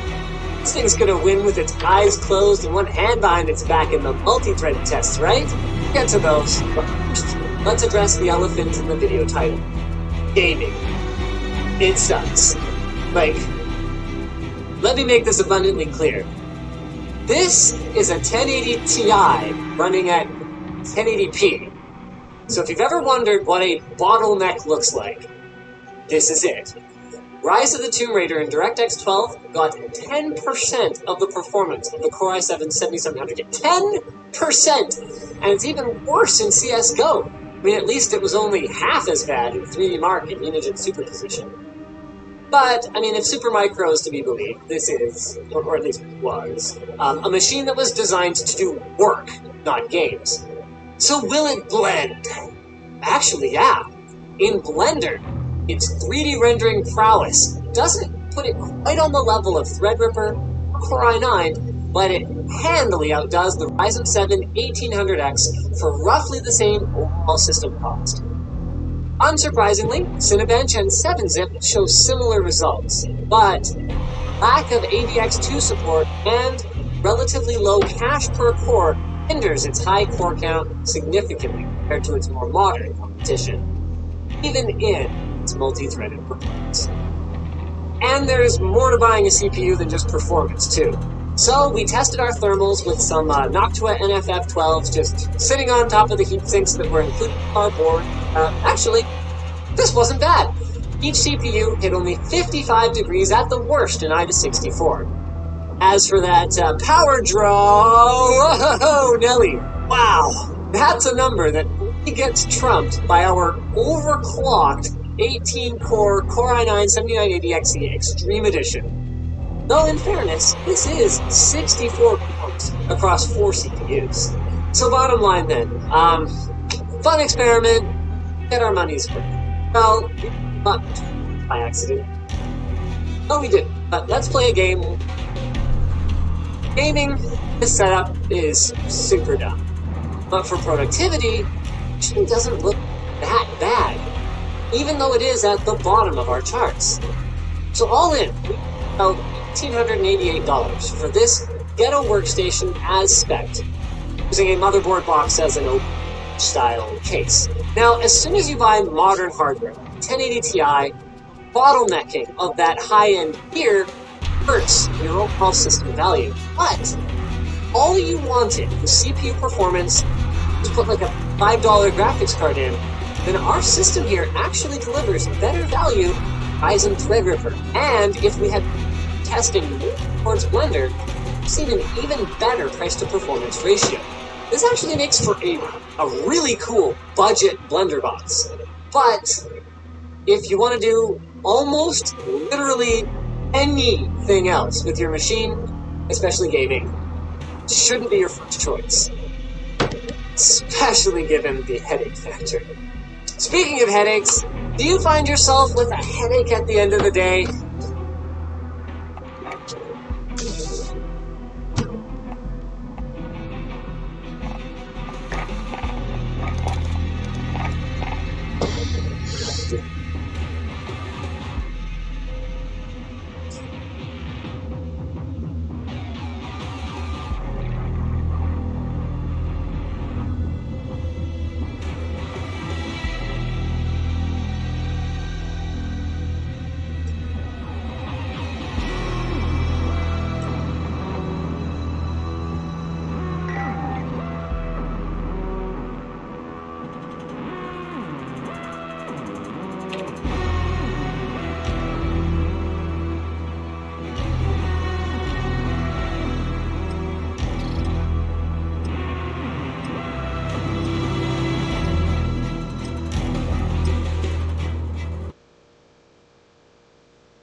Securing Alpha. Enemy multiple objectives. Retake those points. Alpha secure. Securing Bravo. Capture and defend the objectives. Securing Bravo. Losing Alpha. Enemy UAV overhead.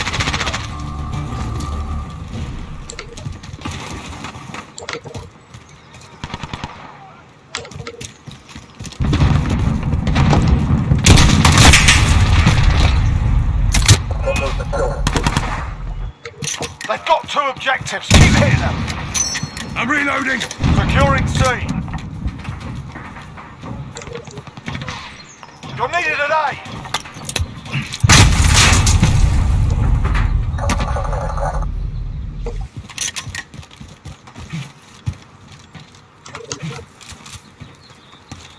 Enemy cluster strike incoming. Take cover.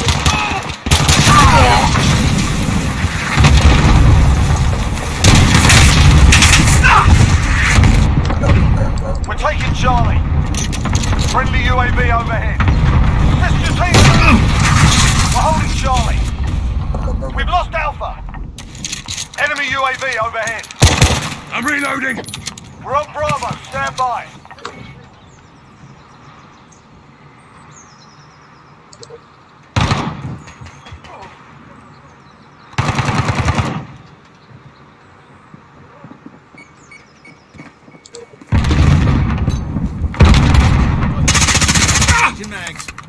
Securing Alpha.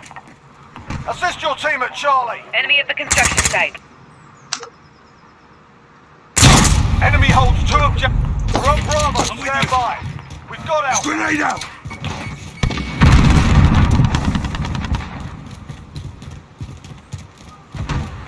Losing C. Taking Bravo. Get down. We've lost Charlie. We're taking Bravo. Enemy at the garage. Stun. Friendly UAV overhead. Getting hammered. Step it up.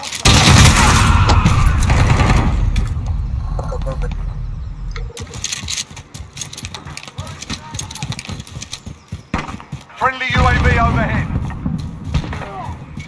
Enemy holds 2 objectives. Take them. Securing Bravo.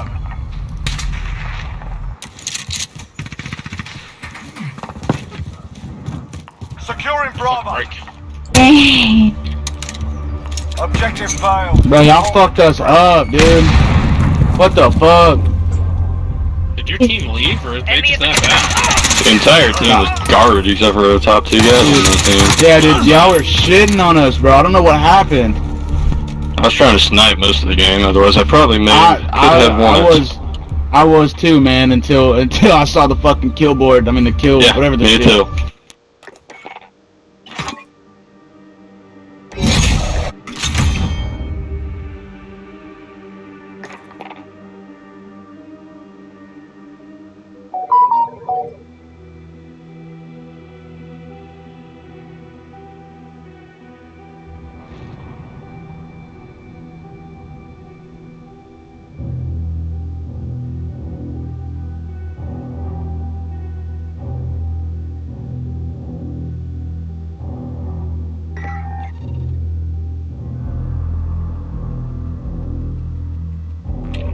Us? Oh, okay then.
Yeah.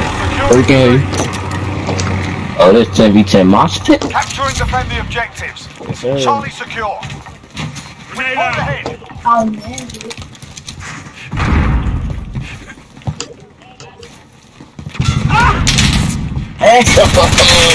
Bro. Hey, watch the right side behind you for the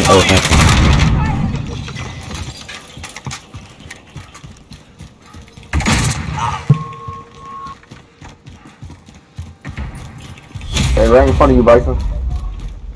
We're right in front of me. Oh shit! I gotta slow it down.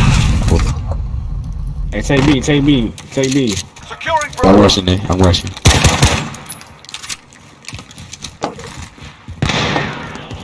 I got one kill out of that. I got him. Reloading.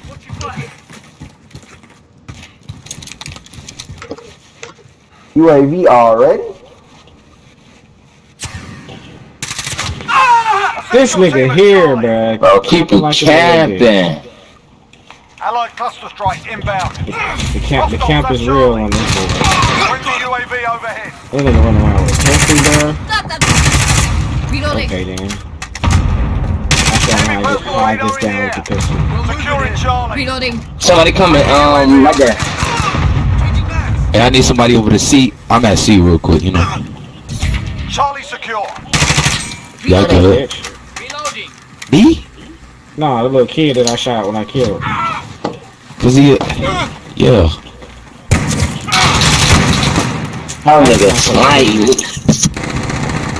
Fuck. Sniper, bruh. That's a 9-piece already. Reloading. That's a 9-piece. Reloading. We're holding two. We have the advantage. Fuck, they doubled me. Ain't that about a bitch? Change your mag. Throwing stuff. Friendly missile on station for Overwatch. What that was?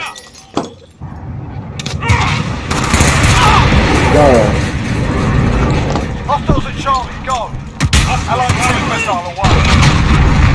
Securing Alpha. Allied We calling the fag. inbound. Reloading. Hold all the objectives. Enemy in the center.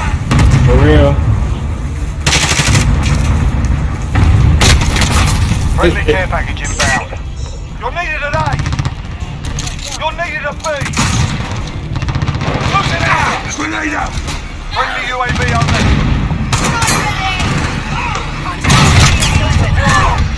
Bro, what the fuck? Damn, that's how you feel, bro? We've lost Alpha.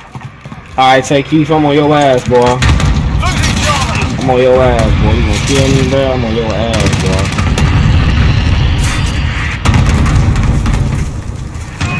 We've lost Charlie. Bitch. How we lost Charlie? What the Securing fuck? Charlie. Damn, tell me something, how the fuck you getting all them kills? Charlie secure.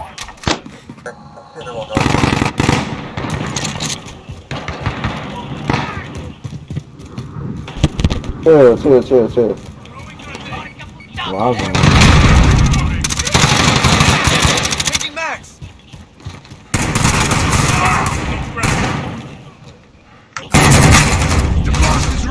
Come on, cheeks, boy. Hey. We've got two objectives. Lock it down.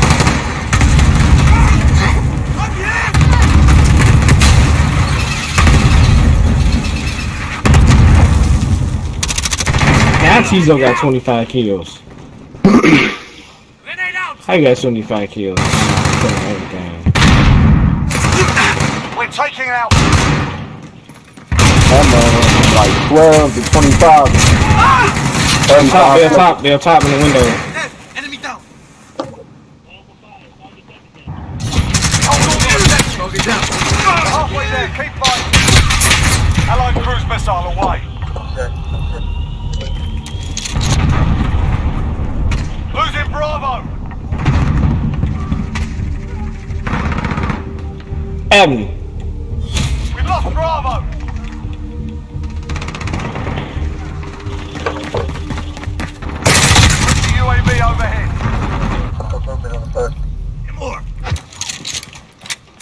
I can't find nobody.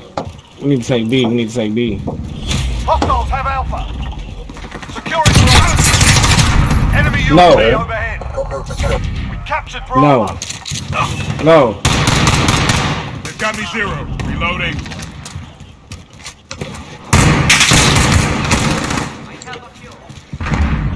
Allied cluster strike inbound. Changing mag. Donald Trump has filed a new lawsuit in Georgia challenging over 100,000 votes, essentially saying, shut her down. We also have an update that members of the Pennsylvania House and Senate Republican Party are basically saying that the state was not lawfully certified. We also have an order from Supreme Court Justice Alito. Well, basically, this lawsuit challenging the constitutionality of mail-in ballots may be moving forward. It was docketed, and these are major issues that could change the election, I guess. Right now, the media has been adamantly saying President-elect Joe Biden, and I was watching a press conference from Biden earlier, and it was really funny, because all these journalists would always say, President-elect Biden, blah, blah, blah, ask a question. And then Joe Biden actually brings up, when I won the election, as all of you have now noted, and I'm like, it's really weird that they have to keep affirming it over and over and over again. And it could be weird because Trump keeps saying he didn't lose, I guess. But Trump potentially has 2 states being tossed up right now. I'm not saying it is probable that he wins, but these things are moving forward. And Georgia is particularly interesting, specifically because we got video, came out just a couple days ago, the other night. Come on, bro. What the fuck, man? Some of the vote counters jumping in front of me and shit. I have a kill. So they...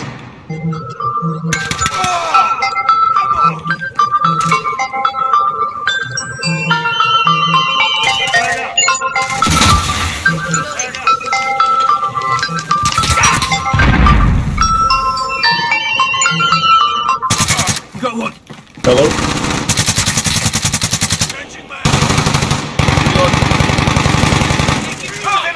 Oh, yeah. Yeah. Friendly UAV overhead. Got one. Hostiles have Alpha. Damn, see on something 40 fucking kills. Getting started, man. Hey man, he hacking. He hacking. I see what this man doing. We've got Alpha. No. Back alley. Changing mags. Hacks is real, see what I'm saying?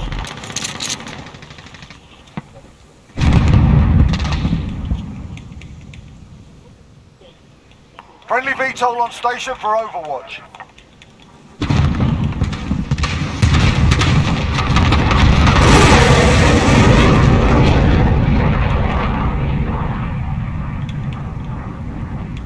We're holding 2. We have the advantage. Bitch. I hit me with a rocket and I shot the... Hey! Securing Charlie. No! Get your ass off the fucking stairs! This is our fight. Stay focused. No! No! No! Go lay down. You're needed at B.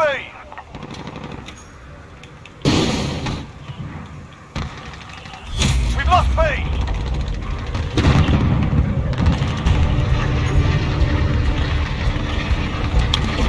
Stitched them up front, that's how it's done.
MSNBC called me a right-wing teabagger, and Bill O'Reilly called me a jihad-loving liberal. So yeah, that about describes it's on the news, so it's true. And you're telling me just because Joe Biden put president-elect in the background of him, that doesn't make him...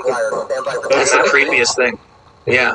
I mean, I thought that's how it worked. No, I mean, I thought, you know, Brian Stelter over at CNN could just say words and they were true. Like, not that he reported the news, but that the words he said were infallible and just became reality. So then when he and all the other anchors are like, Joe Biden is president-elect, there's a little ripple in space-time, and we all get shocked back. And then Joe Biden just appears, the words appear behind him, it's just reality shape. Modern day wizards, what?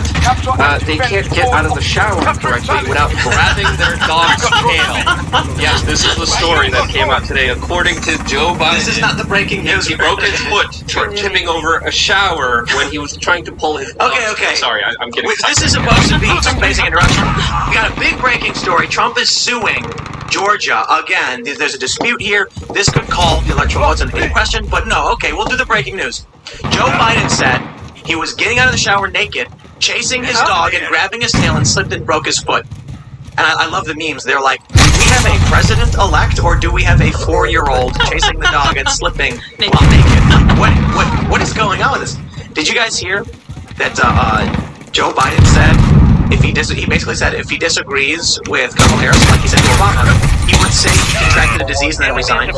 And everyone's like, what? You said that? Hey, I started off with my video with that today. It's absolutely mind-boggling to see this poor guy who has metal clips in his head, literally holding back aneurysms. I didn't know this until you started telling me about this. But today's story of what he says happened is absolutely mind-boggling because he's playing with his dog naked out of the shower, but he on his tail. Yeah, he didn't mention why. Why would you pull your dog's tail? Now, where does your foot come in? What was he doing? Yeah, what is like decided to grab the dog's tail? I have no idea, but he gets to explain it. And I mean, at least we can't say that the next 4 years won't be interesting. They're going to be filled with a lot of just perplexing, mind-boggling statements that I'm absolutely looking forward to because it shows you how untrustworthy and absurd government is. I'd liken a Joe Biden presidency to like a Benny Hill montage, but I don't think that Joe Biden is spry enough to run through a bunch of different rooms while being chased by a constable, you know what I mean? Yeah, he has the hairline fractured. Yeah, but there's a picture of him putting his full weight on it that people are sending around. He's wearing the boot, and then when he was doing the interview with CNN, they were like, "Why aren't you wearing the boot?" And he's like, "Oh, you know, it's a little clunky." So I don't know. People think that this is a conspiracy theory. I guess I don't know if it actually makes sense to call it a conspiracy. They think that Joe Biden had to get a CT scan for his brain. And so they just said, all right, he broke his foot. And so then when he's telling his story, like how it happened, it's one of the most ridiculous stories I've ever heard. Guy getting out of the shower naked, chasing his dog around all slippery, and then falls and grabs his dog's tail or whatever. And why would he do that? Why would you grab your dog's tail? I'm naked out of the shower. Hold on. I'm sorry. I should be framing this not in the actual neutral, here's the report. I should be framing this in a politically, ideologically driven way, like the media does. Okay, Joe Biden ferociously abusing his dog, slips and falls, shatters bone and ankle. So he's angry. See, and then what you do is, the title should be, Joe Biden abusing his dog, falls, breaks ankle. And then later on you say, he was grabbing his dog's tail, which many say is animal abuse. Yes. Now that we've established that, we can say, today in the news, Joe Biden, a known animal abuser, was talking about his economic plan. Now you can say he beats dogs. Excellent. Congratulations, this is the cycle of media. Anyway, this is a long intro. Ian's also hanging out. Yes, right? yes. A couple of questions. What's teabagging? Family friendly show. Yeah. I don't. Why did he call you that? What a weird guy. Well, because of the Tea Party connection. Chris Matthews was saying anyone a part of the Tea Party was a teabagger, and that was his kind of term against people. And he mentioned it off as DLC that listed he and Ron Paul together as Okay, hold on. So I'd like you to imagine, like, what kind of person do you imagine when you think of the Tea Party? Post or after Glenn Beck took it over? I don't know, just like 2012. Right wing. No, like what character? Describe the person, what do they look like? A Tea Party person? Or are we talking about like a little girl going to have a Tea Party, or just an actual political? An actual, like, what's the first stereotypical view of a Tea Party person? And originally it was Ron Paul, it was libertarian, it was right wing. And then afterwards. And then after people who are out waving the flags. Yes, those are kind of Glenn Beck, Sarah Palin. What do they look like? Average Americans. They were like slightly older, not old. Yeah, middle-aged white dudes, the men. So I want you to imagine what Chris Matthews is thinking when he's imagining a bunch of these like middle-aged white dudes waving flags, all bobbing up and down. Like, I'm not going to explain what teabagging is. Yeah, see, you don't want to do that. But I actually talked to Chris Matthews one-on-one about this. I went up to him during one of the presidential debates, and I was like, "Hey, I'm Luke from We Are Change WRC." He's like, "I know that from somewhere." But you do. Yes, that's because you slandered and lied about me and my news organization. And he's like, "No, I didn't." Like, "Yes, you did." I'm like, we got in an argument. He's like, "I never said that. I never did it. I don't know what you're talking about. You're crazy." I literally pulled out my phone. It's like, "You wait right here. You stay right here. Don't move." Pull up my phone, played the video for him. I was like, "You watch this." And he looked at the video, and he looked at the microphone that said, "We Are Change." I gotta go. I don't know. I thought you were somebody else. I gotta get out of here. I'm like, "You have no honor. You have no." I was like, "What is the evidence? What information did you have to slander and label me? What did you do? Like, how? Like, because that's a major declaration. You have to understand, at those times, especially when Barack Obama was president, the SPOC listed me, Ron Paul, and many other libertarians right along. They even made interactive maps. Today? Yeah, I mean, that's what it kind of began with. And I remember facing him one-on-one, and I was like, "Answer me. Tell me why you slandered me." Didn't have an answer. See, all the stuff we're seeing now, like how the media smears and slanders people on the right, and cancel culture. You were like right there in the front. You were the first to be, well, not the first to be, but in the culture war, they started maligning you and Ron Paul and all that. But then you were the first to be demonetized. The first. Selectively monetized with different videos, specifically not knowing what was going on. We talked to many different executives. We even snuck into some parties where I was able to talk to the head of YouTube monetization, and before there was any kind of concept of monetization, or like demonetization. Well, yeah, no one even knew what was going on. You used to have a green dollar sign, but then some of our videos didn't have anything, and no one knew all, and 3/4 of our income was taken away. Now it's, of course, there was no yellow dollar. Yeah, there was no yellow. For yellow, there was just and no explanation, and no even guidelines or community strikes, nothing. So you went through the terms of services and said nothing about this exact scenario or situation. We're kind of left scratching our heads like, what's going on here? Let's talk to some of these people. Reached out to a lot of them, talked to them one-on-one, including the head YouTube monetization at that YouTube party that me and you snuck into with Casey Neistat behind him when he was running in there. And walk behind a famous person, you get in any building. Exactly. I mean, we could get into all these little. All right. Well, let's we gotta start by talking about breaking news. Don't forget, Lydia's also been sitting here. I am. Now that we've made it through the introduction, make sure you smash the like button, subscribe, notification bell, all that good stuff. Check us out on iTunes, Spotify, and all that if you want to catch the show if you missed the live show. But let's talk about this breaking news, man. This is huge. The election is not over. From Alex Zero, Trump campaign challenges over 100,000 votes in Georgia. New lawsuit is latest in long line of Trump challenges to U.S. election results, most of which have been thrown out. President Donald Trump's campaign filed another lawsuit seeking to overturn the United States election results. The campaign announced Friday, this time contesting more than 100,000 votes in the state of Georgia. New lawsuit filed by the Trump campaign and Georgia's Republican Party alleges that massive irregularities, mistakes, and potential fraud took place in the state. What I really love about this latest lawsuit, when the Republican Party is in it with Trump and they're saying, yes, look at all these problems. And then Giuliani drops an actual video, and there's a lawyer, an attorney, saying, look at this video of people pulling ballot boxes out from under a table after they told everyone to leave, and then counting tens of thousands of votes into 1 a.m. with no observers present. Georgia's GOP Secretary of State says he has already investigated bombshell video Rudy Giuliani claims prove voting fraud, and says it shows nothing out of the ordinary. You mean to tell me that once everyone leaves, they immediately scuttle over and pull box out from under tables and start counting them until 1 a.m.? That's normal? I wouldn't know what's normal. Giuliani is calling this the smoking gun and the bank heist video. I mean, you could make a lot of interpretations, but I hope the person in the video is set to testify. I hope she's under oath, and I hope we find out what happened with that USB that was clutched and that's not in the story, but people have been posting video that shows a woman with blonde braids they say is the same person. I'll be very careful because I don't know what this video is. But you see this woman, she's sitting talking to someone, and then she palms a USB stick and then clutches it, and the camera's like zoomed in. She stands up and then like slides it in her pocket. There are other videos of people doing this. For what reason are they putting USB sticks into like voting terminals at these polling locations and then pocketing them and walking out? Because you think if it was something routine, they'd walk right up and pull the stick and put it in there and talk to people and then take it out, look at it, put it away. But they're like palming it, like trying to hide it. So I don't know who that lady is in that video. I can only assume if they're saying it's the same person, but that is crazy. It's crazy to me is that's the kind of evidence that you get Bill Barr saying there's no evidence we've seen to date that, would have changed outcome of the election.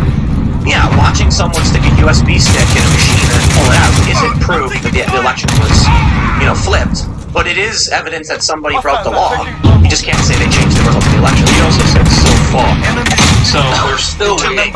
Today. So we're still waiting for the exact information. It's important not to jump to conclusions, but with important events, it's important to pay attention to them. And we hope that it goes through the right legal process where people actually get the right information and find out more under oath exactly what happened here. Because, a lot of people in the mainstream media are saying, enough, let's stop asking questions, it's done, we have the president-elect, but you have 4 years of absolute Russian collusion madness.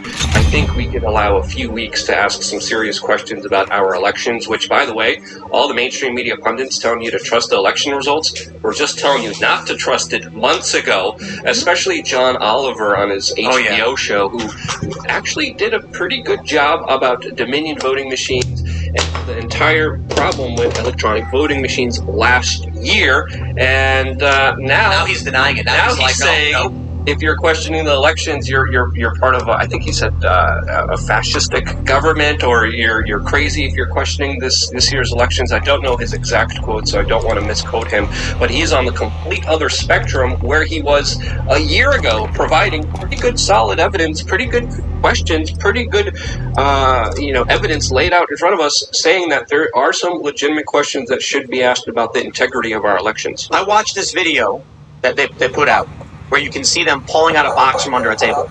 There's a website called Lead Stories, which has defamed me and published fake news about me. So I had a tweet about Epstein and about Bill Clinton being in flight logs and, witness IDing him. And they took that tweet, called it fake news, but then wrote their fact check, which basically confirmed everything. It's just like it's a scam. They say, here's the article, here's the truth, and they don't care what you actually said. They just want to make sure that on Facebook, people who see it says fake news. So they fact-checked this story about Giuliani, and they say, it's fake news. It was legal ballot counting. Nothing to see here. Why? Well, they asked someone, and that someone said, don't worry, everything's fine. That explains it. Case closed. Here's the best part. One of the quotes they have, this is what the person says. Say, Francis Watson, chief investigator for the Georgia Secretary of State. Yes, the GOP, who said that we've already looked into it, nothing to see here. Both lead stories during a phone call on December 3rd. The ballots were in standard containers. No one's disputing that. And the work during the time in question had nothing to do with pulling ballots from under the table, she said.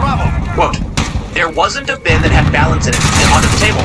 So what did we see them pull up from under the table? That was a ballot box full of ballots and then start counting. She says, it was an empty bin, and the ballots from it were actually out on the table when the media were still there. And then it was placed back into the box when the media were still there and placed next to the table. There's a video you can watch where a woman with braids walks up to a group of people, then those people all leave, then they walk over to the table, pull a box out from under the table. 4 boxes. They do it multiple times. And this person who's debunking this says it was placed next to the table. You can literally watch the video when it's not next to the table. This is not a real fact check. Did Giuliani actually say it was proof? I think the headline said that he said it was proof. He's saying it's the smoking gun. So he bank heist. He didn't say evidence. He said proof. He tweeted, election in Georgia is now proven to be a fraud. And he tweeted again, the videotape doesn't lie. Fulton County Democrats stole the election. It's now beyond doubt. Go to the tape. Smoking gun from Georgia. I think he's destroying his credibility by throwing the word proof around so haphazardly. Because that's might be evidence, but it's definitely not proof. It's the hardest evidence we have so far. But there was a document that was going around showing the vote tabulations in real time. There's been a whole bunch of analysis around this. Now, in one of these data dumps. It was at, I think, like 12:34 a.m., and this is from the New York Times. The New York Times, like, data release on the election night. So it's November 4th, 12:34 a.m., around 23,900 or so ballots came in, and 98% were for Joe Biden. Now people are seeing this video and going back to those articles and those, analyses saying, wait a minute. On this day in Georgia, at 12:34 a.m., we know that Scott counted at 1 a.m. That means you've got 4 ballot boxes. You can see the video. Each estimated to contain 6,000 votes, 24,000 votes. Now people are going back to the previous data and saying 98% for Joe Biden. That looks like it's that they're calculating those ballot boxes they pulled onto the table. So is it proof of the smoking gun? I think if you went to a regular person and showed them the video, they'd be like, if you then show them the data from the election counting releases that were coming in, your average person's probably going to be like, oh yeah.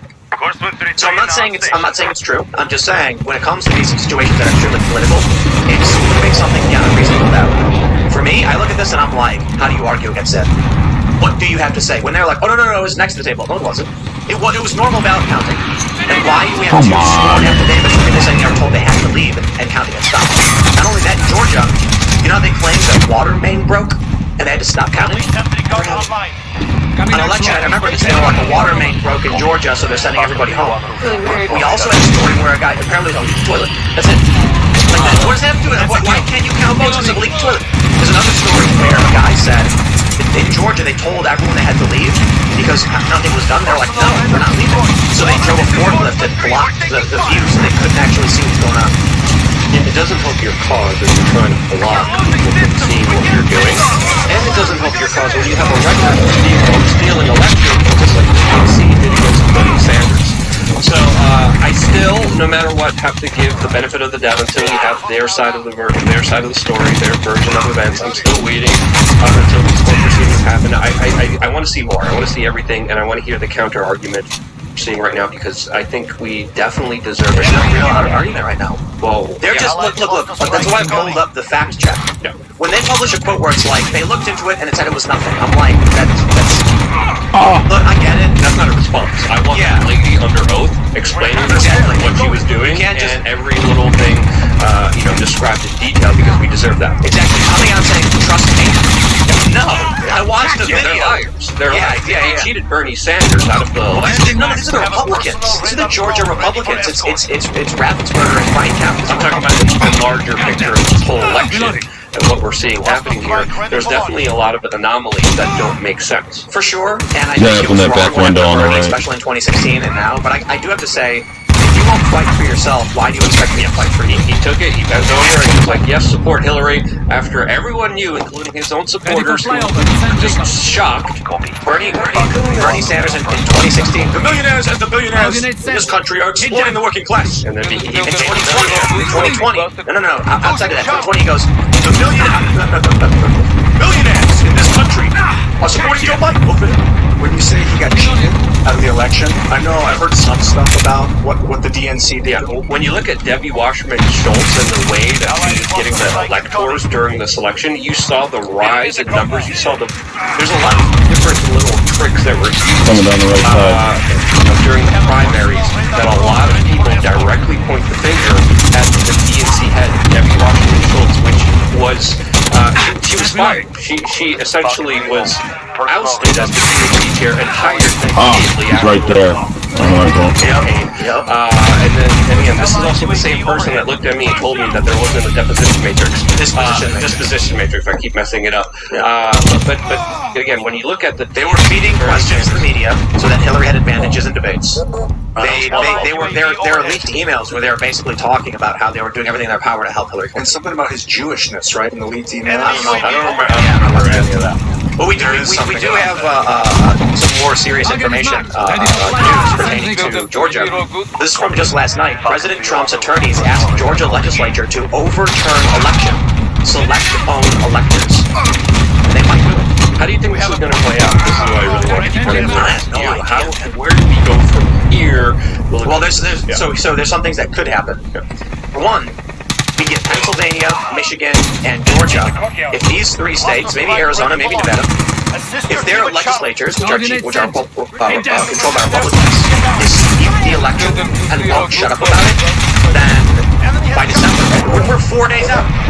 If they don't rectify this in 4 days, that's it. Yeah, I don't see those votes aren't going to count. Trump's going to win.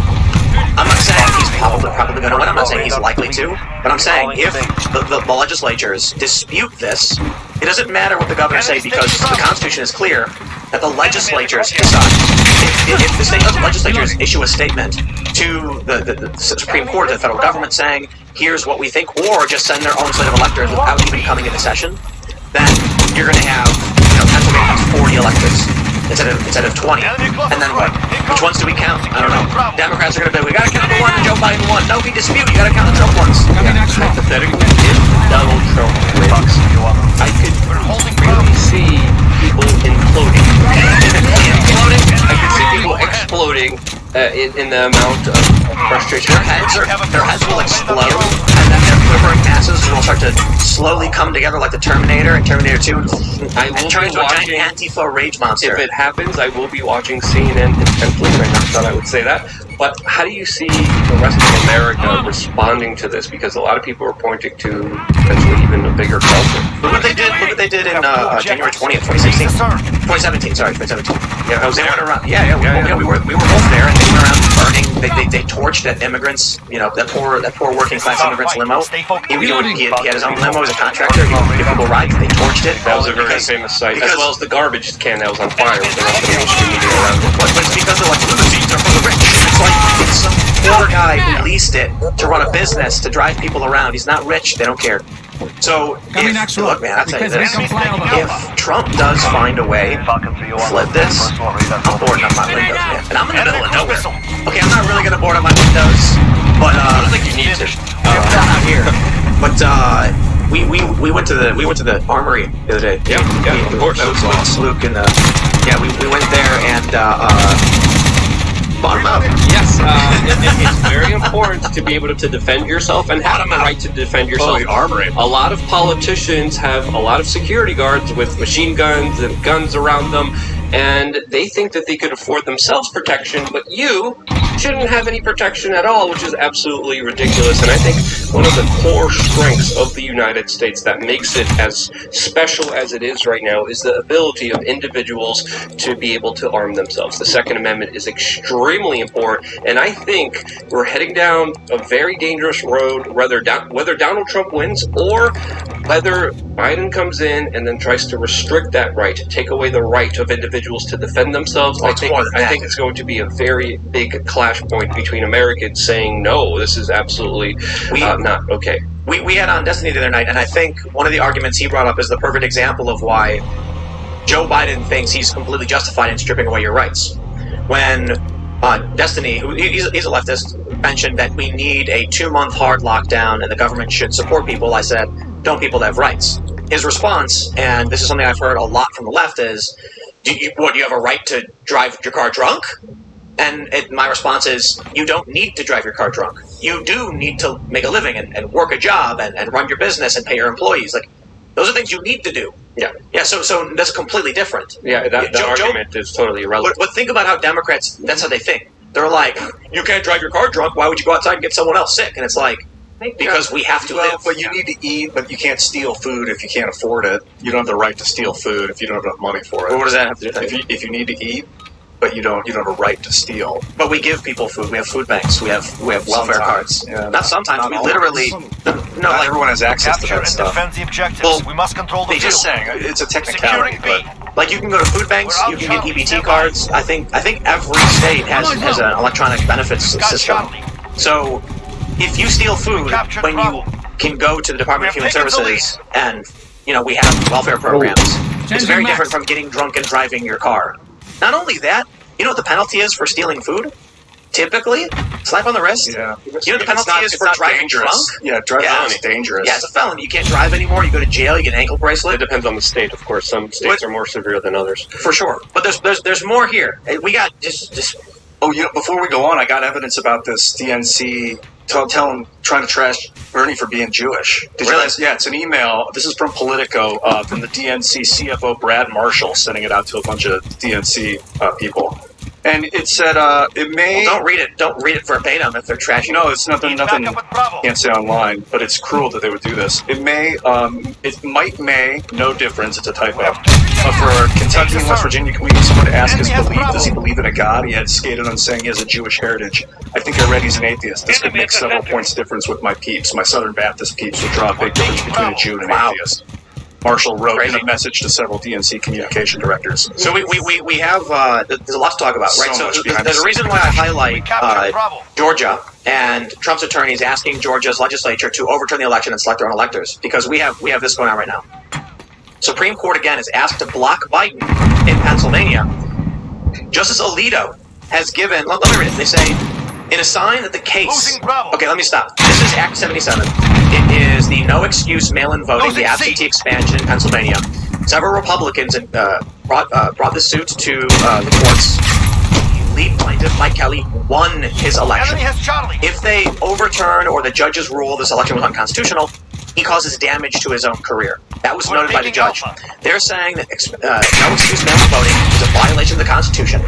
It was thrown out by the Pennsylvania Supreme Court on narrow grounds that, sorry, you took too long to file. But in the lower court's ruling, they said that these Republicans will likely win on the merits.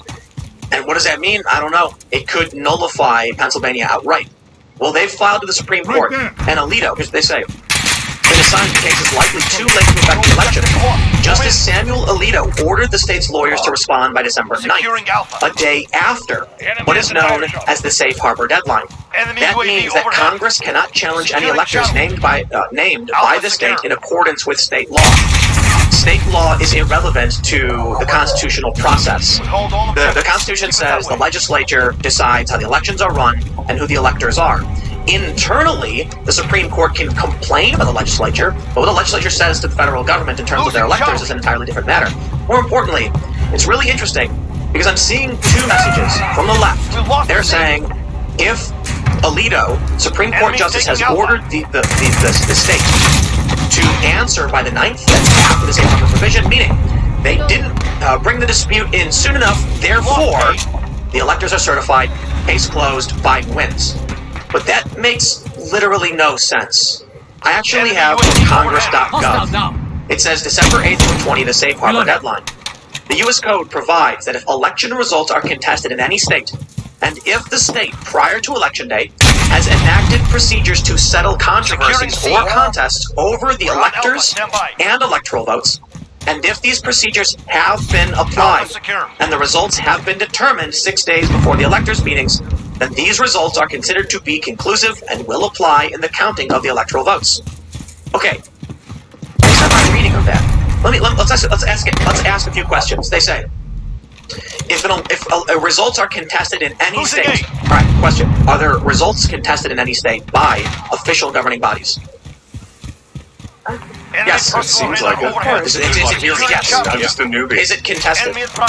Yes. Yeah. In Michigan, in Nevada, in Arizona, in Georgia, in Pennsylvania, there are active disputes. Right. And it's prior to election day. And if the state, prior to election day, has enacted procedures to settle controversies or contests over electors and electoral votes, have they? Does that mean their court system? Does that resolve the new complaints that have come up relative to fraud that happened after the fact? See, this is where things get confusing. They say, if these procedures have been applied, has anything been applied to rectify complaints about voter fraud from the legislature, especially in Pennsylvania, who have called for an emergency session? Perhaps the argument is, because I'm not a lawyer, the governor has to call a special session because he didn't. There you go. There's no resolution. But now my question is this. What if the Supreme Court is saying, we want your answer by the 9th? Some conservatives are saying, Alito set the trap. That if they now have to wait till the 9th to issue their response, maybe they can do it sooner.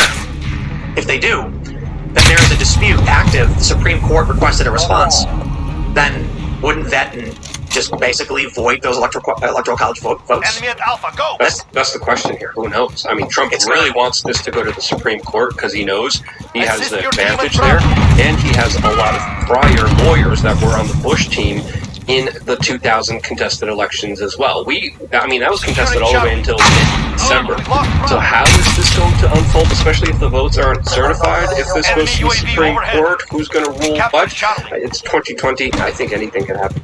But it's very hard to predict. I think it's the fact the Supreme Court is involved which makes this questionable, because there's two ways people are reading it. And some people are saying if they're not resolving this dispute and applying nothing to resolve the controversies because they still exist, then they haven't met the deadline and the election's a dispute. But it says, my understanding is, okay, there's a controversy if the state has a way to resolve these before election day, which many of the states do. You go to court, you file lawsuits.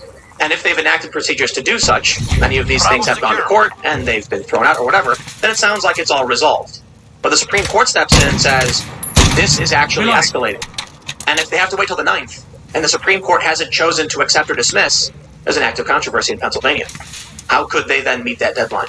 In fact, it sounds like this actually is bad news for Democrats, because there's no way they can resolve it if it's going to Supreme Court. Unless, of course, they sue and argue. It's irrelevant what the Supreme Court says to us because the state has already finished this. You know, I'll put it this way. There are legal experts who have said, it's not going to happen, it's certified, it's done, there's nothing they can do about it. The Supreme Court has no say, right? The way I put it is, you have to understand that these are human beings who can choose to rule and exercise that power. Like the other day when we were talking about the ballot observation in Pennsylvania, a judge actually ruled when Trump's campaign, Giuliani, they were like 682,000 votes were counted with no observer. And the judge is like, were there observers in the room? And Trump's lawyers are like, well, yes, but they didn't have meaningful access. They couldn't look at the ballots. The judge said, well, the election code doesn't say how close you have to be. Therefore, the judge, or they're paid off, or he's crooked. So and then the left cheers for it. Okay, I'll tell you what. If you're going to cheer for what is obvious to any sane person, a ridiculous ruling, we know what observers are for. There's that, you ever see that photo from Florida where they're like staring at the ballots, pointing at it?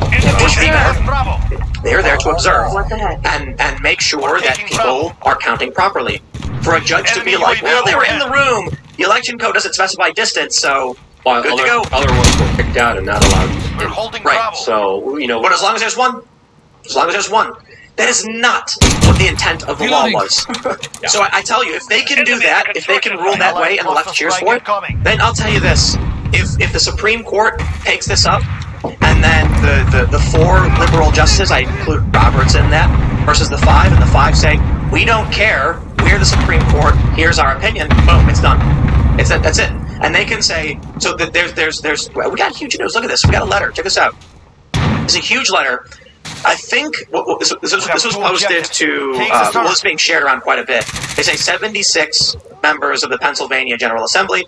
They're basically saying 3 USC 15 empowers Congress to reject electoral votes that are not regularly given or lawfully certified. The aforementioned conduct has undermined the lawful certification of Pennsylvania's delegation to the Electoral College. For these reasons, we, the undersigned members of the Pennsylvania General Assembly, urge you to reject and to sustain such objection to the Electoral College votes received from the Commonwealth of Pennsylvania during the joint session of Congress on January 6, 2021. We have Pennsylvania's state legislator officially now requesting from PA House GOP News. I'm assuming this is legit. We've got all of these people who have signed on to this. If they have submitted this saying straight up, the results are disputed, we object, how is Pennsylvania going to be counted properly on January 6th? You're going to have Republican members of Congress who represent districts in Pennsylvania saying, we have submitted this letter, reject these votes, deal with it. Is that enough to get Trump to win? No. That puts Biden at 286. They need 2 more states. Even if, so check it out, if they get Pennsylvania and Michigan, then Biden's at 270, he wins. They get Pennsylvania and Georgia, Biden's at 270, he wins. They need 3 states in order to make this happen. It's actually not that hard to do, which is kind of crazy. It's possible, but it's still a very big uphill battle, and there's a lot of uncertainties, and there's a lot of things that haven't ever happened before. When we saw what happened in 2000, it was between Bush and Gore in one state. And one state, right, and a bunch of different counties doing different things. Yes, and that was still extremely complicated. This, with all the other states, complicates it tenfold, and now we're set into no man's land where we never were before. There's still a lot of contention. There's even Donald Trump saying that he might not go to the inauguration. He might hold his own event. One day he's saying he'll concede. Another day he's saying that he said, quote, "If we are right about the fraud, Joe Biden can't be the president." That's an exact quote there. So there's a lot in the air here. So listen. I've heard a lot from the media that Trump would stage a coup and all this stuff, but the media's hysterical Trump derangement syndrome. So I'll ask you, what do you think the chances are that it's January 19th or whatever, and Trump gives an address where he's like, evidence of Chinese influence and interference. Joe Biden, we've seen the math, we've seen the evidence. He shows the videos, he shows the charts, and then says, "I refuse to accept this." And Trump's already got loyalists in key positions, especially in the Pentagon. What do you think the chances are? Well, he has some loyalists, but if you look at the Trump presidency, it is mirrored in individuals leaking information. And backstabbing him and crossing him and vice versa. There's a lot of foul play within the establishment against Donald Trump. That's definitely fair. So Donald Trump doesn't have the establishment. He doesn't have a lot of the hardcore Washington D.C. insiders. He doesn't have the media. He doesn't have social media. He has a couple guys with trucks that ride around with his flag on there, but it's an extremely big uphill battle. He should have known better. Because when he came in, he took the advice of a lot of these crony rhinos.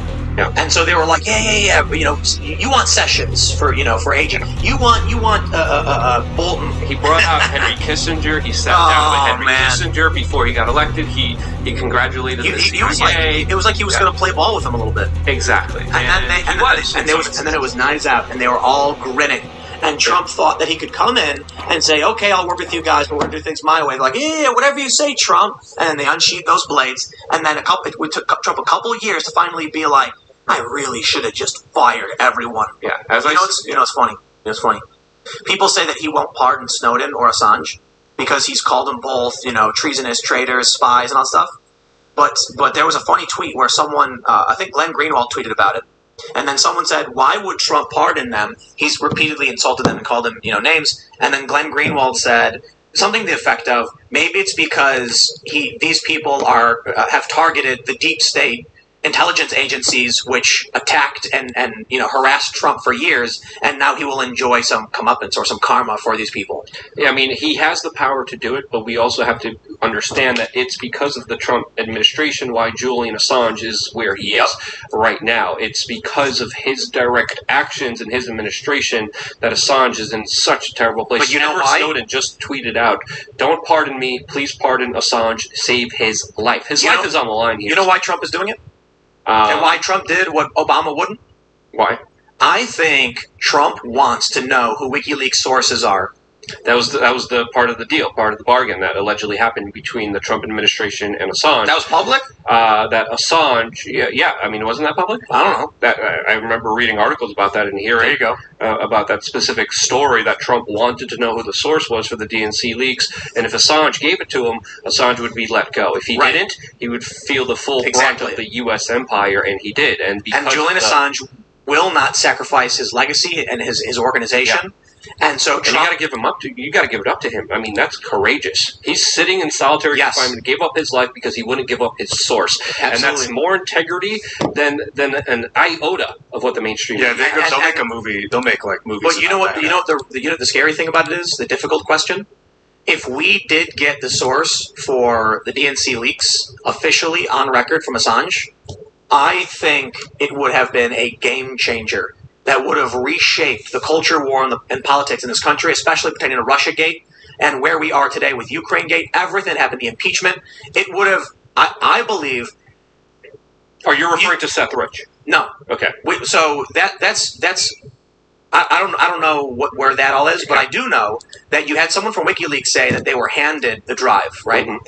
If maybe it was Russia, maybe it wasn't. The point is, it would have either confirmed or rejected that conclusion. In which case, we would have known definitively. Let's say it was Russia. if we got that answer out of Assange, then we could have been like, whoa, Trump did get information. WikiLeaks was used as a useful idiot so that they could undermine blah, blah, blah. Or it turns out the media and everything was wrong, and it undermines that entire Russiagate. But at the same time, he's still accommodating to the lunatics in the mainstream media that are literally regurgitating and making crazy theories up about Russian P-tapes. It was nuts. Why would you even try to appease him? And if you tried to appease him in exchange for Julian Assange's life, I mean, that's messed up. That's absolutely horrible. And I agree, this is a complex picture. You can't just paint Donald Trump black or white, good or bad. It's far more complex than that because he did talk about bringing the troops back. He actually brought back 700 U.S. troops from Somalia. No, they're getting moved around. Well, they're getting whatever out of there. He's trying. And most of Americans didn't even know that the United States had troops positioned in Somalia. U.S. wars, dude. Yeah, there's an AFRICOM whole entire U.S. military unit inside of the whole African continent, raging war right now, arming different factions. And I've been there. I've been on the front lines in Somalia, and the picture that's happening there is not a good one, and it doesn't do any favors to the United States. So, I mean, when it comes to Assange, I mean, look at the work he did. Look at the information he released, especially with Chelsea Manning, especially with everything we actually got to find out about the U.S. military-industrial complex that we would never know if it wasn't for him. As many on the right say, the reason why they're adamant about Trump pardoning Assange and Snowden is that they exposed the deep state. Yes, these intelligence... Man, think about how crazy it is that for the longest time, if you came out and said they're waging a secret war in Somalia, they'd be like, ooh, he's a crazy guy, thinks the CIA's coming to get him. They call you a conspiracy theorist, crackpot. And then Trump comes along, and all of a sudden, not just Trump, but with Assange, people like Snowden, the veil starts to get removed, and it turns out, could you imagine if the American people actually knew how many secret wars we were engaged in, what they would do? They'd probably revolt. Yeah. People don't realize this. And you know what makes it work? The mainstream media, these large media organizations, are complicit. They cover it up because I'll tell you this. I was at a resort in Turkey, in what's the eastern city in Turkey where they do this? It's like the Russian resort. I can't remember the name. Tons of rich people. I was brought there by the executives at Vice. Top level people. Top men. Top men. They bring me to this resort. Antalya. I think that's what it's called. Oh. So I'm hanging out with the global elites, man. We're talking people who run telecoms, like CEOs, etc. They're having this meeting where they're talking about North Korea because Vice had gone into North Korea multiple times. And so you get all these rich people sitting around, and you get Shane Smith, who mentions that the State Department actually contacted Vice following the North Korea documentary stuff they did. I actually worked on one of the North Korea documentaries for Vice called North Korean Motorcycle Diaries. I went to New Zealand for that because they had the footage. It was a crew that the people, they rode motorcycles through North Korea. The State Department wanted to talk to Vice about it. So when you actually have people in the U.S. government, and I'm not saying it's a conspiracy. It's not they go there and say, this is what you report or else. It's, look, we've got serious security concerns. We just want to make sure that what you report doesn't get anybody killed. You don't want us to come out and say you got someone who killed you. No. So we're going to tell you, okay, just to be sure. And then you'll get like the New York Times, the Wall Street Journal, the Washington Post. I don't care what their leaning is.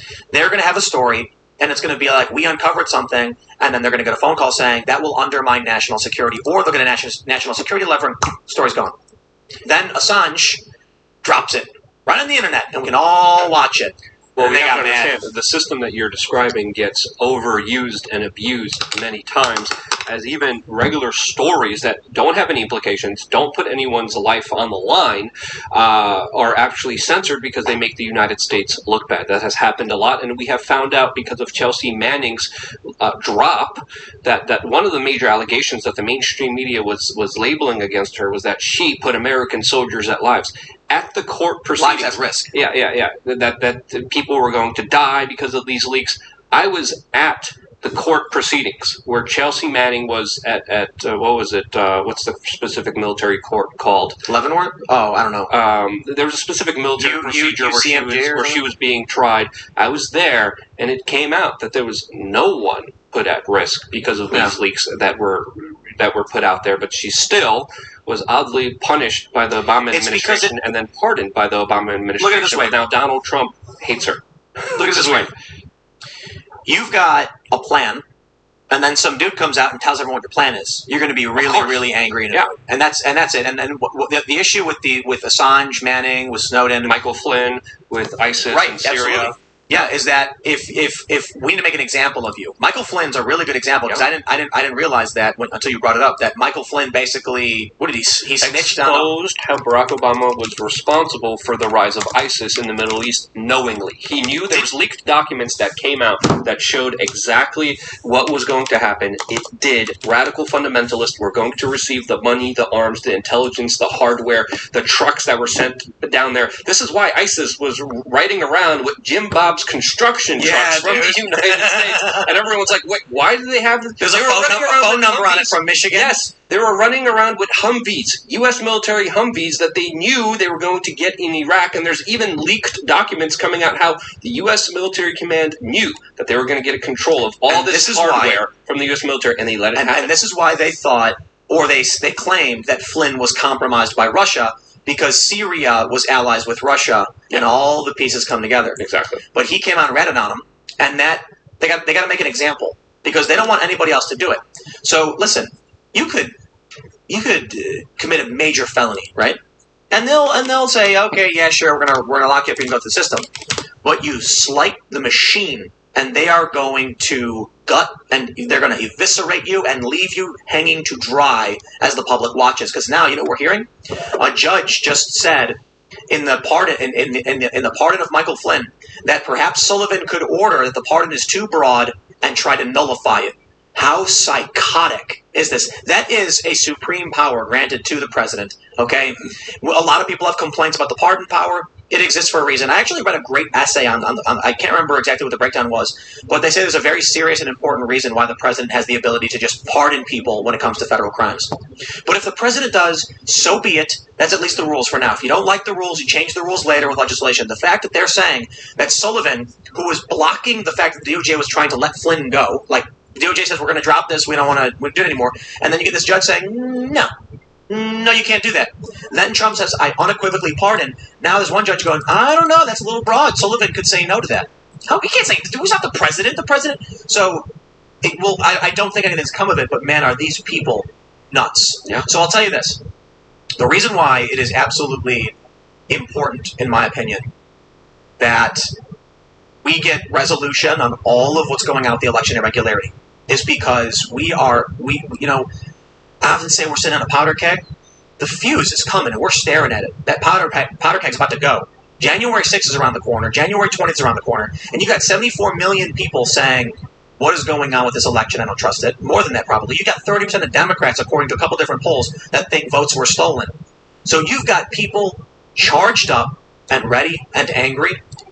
People are going to snap. As we were locked down, denied sports, and are now being put back into lockdown, having all of our livelihoods destroyed in front of us. I mean, this is an absolute recipe for disaster. So many people are discontent. So many people are angry. A lot of them are just breaking stuff because they have nothing else to do. If you go to major Democratic cities, you could protest. You could riot. Yep. You could work. Nope. No church. You can't go to church. You can't have sporting events. You can't go to the clubs. You can't go to the restaurants. You can't do anything except riot. It's simple. When Ryan Long was here, he's a comedian, super funny guy. He's Ryan Long comedy. It's really, really great stuff. You'll probably love it. He was saying that he's in New York. They couldn't go outside or do anything. The Black Lives Matter protest started, and he was like, I want to go outside. And that was it. They got those massive numbers. You see that video in California of all the people in the street as a drone flies over. It's because people were desperate. Let me out into the sun, please. Any excuse. I'll say anything. And it worked. Yep. I will say anything. And a lot of people are angry at the police for enforcing a lot of these decrees. I call them lawbreakers. Yeah. A lot of people were justifiably pissed off because their sheriff, their local police officer, locked them in and used the full might of the police state against them because they wanted to live. Oath breakers. Yes. And that's why people were legitimately angry at the police. And they're going to be angry again because the officers are still continuing to listen to those orders. So this is why, one of the reasons why I voted for Trump. Clearly, I'm not the biggest Trump supporter in the world, but I think he's infinitely better than Joe Biden. I think he's done good on foreign policy. We had a big argument. Well, he's conscious. He could talk. Well, yeah, that's for sure. Joe Biden came. What did he say? He was like, if we get an argument with Kamala, like I said to Obama, I'll just say I contracted a disease and then resign. Well, he was saying that's what he would have done as the vice president. He was saying he said that in a dispute with Kamala, just like he said with Obama. So what he said was. He would have done it with Obama, and he'll do it with Kamala. I think he said he would have done it with Obama, and Kamala. He wants Kamala to do that with him. No, he said he would expect her to back off. No, he would say. He said what I would say to her, like I said to Obama. I don't think he would said he would resign if his vice president. I can pull up the clip. Yeah. Literally it sounded like it, but I think what he meant was as VP. No. We're not playing that game where we just translate for Joe Biden. That's what what idiot would say if my VP disagrees with me? Joe Biden. Illness and resign from the presidency. That's the controversy. I disagree. I'm only questioning his intention. Can't believe it. I know what he said. Ian? Come on, man. It's Joe Biden. Well, I think he was making an allegory from what he would have done as VP to what his VP would do. We can look up the exact quote and look it up. It should also be surprising to a lot of people that Joe Biden had this. Biden says he would resign if a moral dispute with Harris arose. In this quote, they're from the street, certified by NewsGuard. No, you are. Well, I disagree. Resign if a moral dispute with Harris arose. In this quote, they're from the street, certified by NewsGuard. No, you are. Well, I disagree. Like I told Barack, if I reach something where there's a fundamental disagreement we have based on moral principle, I'll develop some disease and say I have to resign. He said that when he was what asked, he said when he would tell Barack, right? Like I told Barack. Yeah. He was asked how he would respond to Kamala Harris, and he said, like I told Barack. What he said was he would have done it with Obama, and he'll do it now with Harris. Like he told Barack, the vice president would do it with Obama, and the vice president would do it now. You're literally making that up. That was my interpretation. It doesn't matter. You're making that up. He was asked, how do you resolve a dispute with Harris? And he said, he said that a million times. Yeah, if I'm in a dispute with Harris, like I told Barack, I'll develop a disease and say I have to resign. He told Anderson Cooper that he would do the same thing he would have done with Obama if Harrison had a dispute. I'm not going to waste time arguing this with you right now. I don't understand how you're arguing. It's a quote. Another thing he said that's pretty eye-opening is he also announced today that there's going to be 100 days of masks, 100 days of cover-up. Listen, Luke, he was in the basement. He didn't know he didn't realize we were already wearing masks. I know, that's the thing. According to the CDC data, most of Americans already wear masks. They haven't stopped wearing masks, and this was even confirmed by the New York Times. So him saying that everything's going to go back to normal, everything's going to be fine if people just wear a mask for the next 100 days is again, just another delusional, crazy thing. Leave Joe alone, man. He was in the basement, okay? He didn't know what was going on. Does he mean like in houses? Is that what? Is 100 days of between bites in your own home, like California said? Yes. California's like, you got to wear a mask in your own home, and you lift your mask up, take bites, and put the mask back on. That was tweeted by the official governor of California Twitter account, as Gavin Newsom was literally at that restaurant eating with all of his California friends, Board of with Health. thousands of dollars, spending thousands of dollars at this restaurant. Joe Biden said he would resign. I'm starting to think. Remember what he they probably did with will. I mean, Kamala literally was saying, this is going to be the great Kamala presidency. Can we show this again? Yeah, I'm not. I want to listen to it. Can you listen to it? This is not. We're not. This is not. Let's play. Let's see. Can we play this? But all kidding aside, the first lady to be told me she holds them for you. Yes, she does, but not with she and Kamala become friends. Yeah. But all kidding aside, it's a matter of the thing. We are simpatico on our philosophy of government and simpatico on how we want to approach these issues that we're facing. And so I don't have any. When we disagree, it'll be just like, so far, it's been just like when Barack and I did. It's in private. She'll say, I think we should do A, B, C, or D. And I'll say, I like A, don't like B and C. And it's okay. Like I told Barack, if I reach something where there's a fundamental disagreement we have based on a moral principle, I'll develop some disease and say I have to resign. We don't have that. We haven't, and we discussed at length our views on foreign policy, on domestic policy. He was talking about what he would do, not what she and what he would expect her to do. I think is he didn't say that. His expectation is that if the vice president has a deep philosophical disagreement with him, that they would resign. Oh, come on, man. Dude, he didn't say the words vice president. Well, he didn't say, I would resign this presidency. I mean, he wasn't that specific. Like I told Barack, if I reach something where there's a fundamentals agreement where I based on a moral principle, I'll develop a disease and say I have to resign. Yeah, as the vice president. Like, that's what he would have told You're Barack making as that the up. vice You're president. just literally making stuff up. Well, he wasn't the president with Barack. What does that have to do with anything? He would expect the vice president to resign if it Why didn't. is the president negotiating with the vice president on what they should or shouldn't be doing in the first place? They're not. He just said he was. He's going to have a private conversation about what they agree on, and then if it come to a disagreement, like he said with Barack, he'll resign. Right. You're trying to defend the guy when he didn't say... Dude, I have no defense of that idiot. First of all, I feel like what they did with Franklin Delano Roosevelt hiding his polio for years makes me think that they're going to hide this guy's illness as long as That's they what can. they're doing with the footman. He took his booty off when he went on the interview. And Anderson was like, where's your booty? He's just old and losing his mind. I don't think he's an idiot. He's just falling apart. He's the corporate establishment representative that will say anything that they give them to read. That's what he's been throughout his entire career. Have you seen those big teleprompters where the letters are really big? Yes. I feel sorry for the man more than I do disdain. Yeah. Listen, Ian. You know that Nancy Pelosi put forth the 25th Amendment provision creating a council to determine whether or not, because the 25th Amendment says, I think it's the 25th, right? Is that what it was? The one? It says that Congress has the right to appoint a group or whatever. So what Nancy Pelosi was saying is, we'll have a panel that will evaluate the mental fitness of the president. And everyone's like, you're doing this to get rid of Trump. She goes, no, it's not for Trump, it's for our future president. Everyone's like, it's for Biden. We know it's for Biden.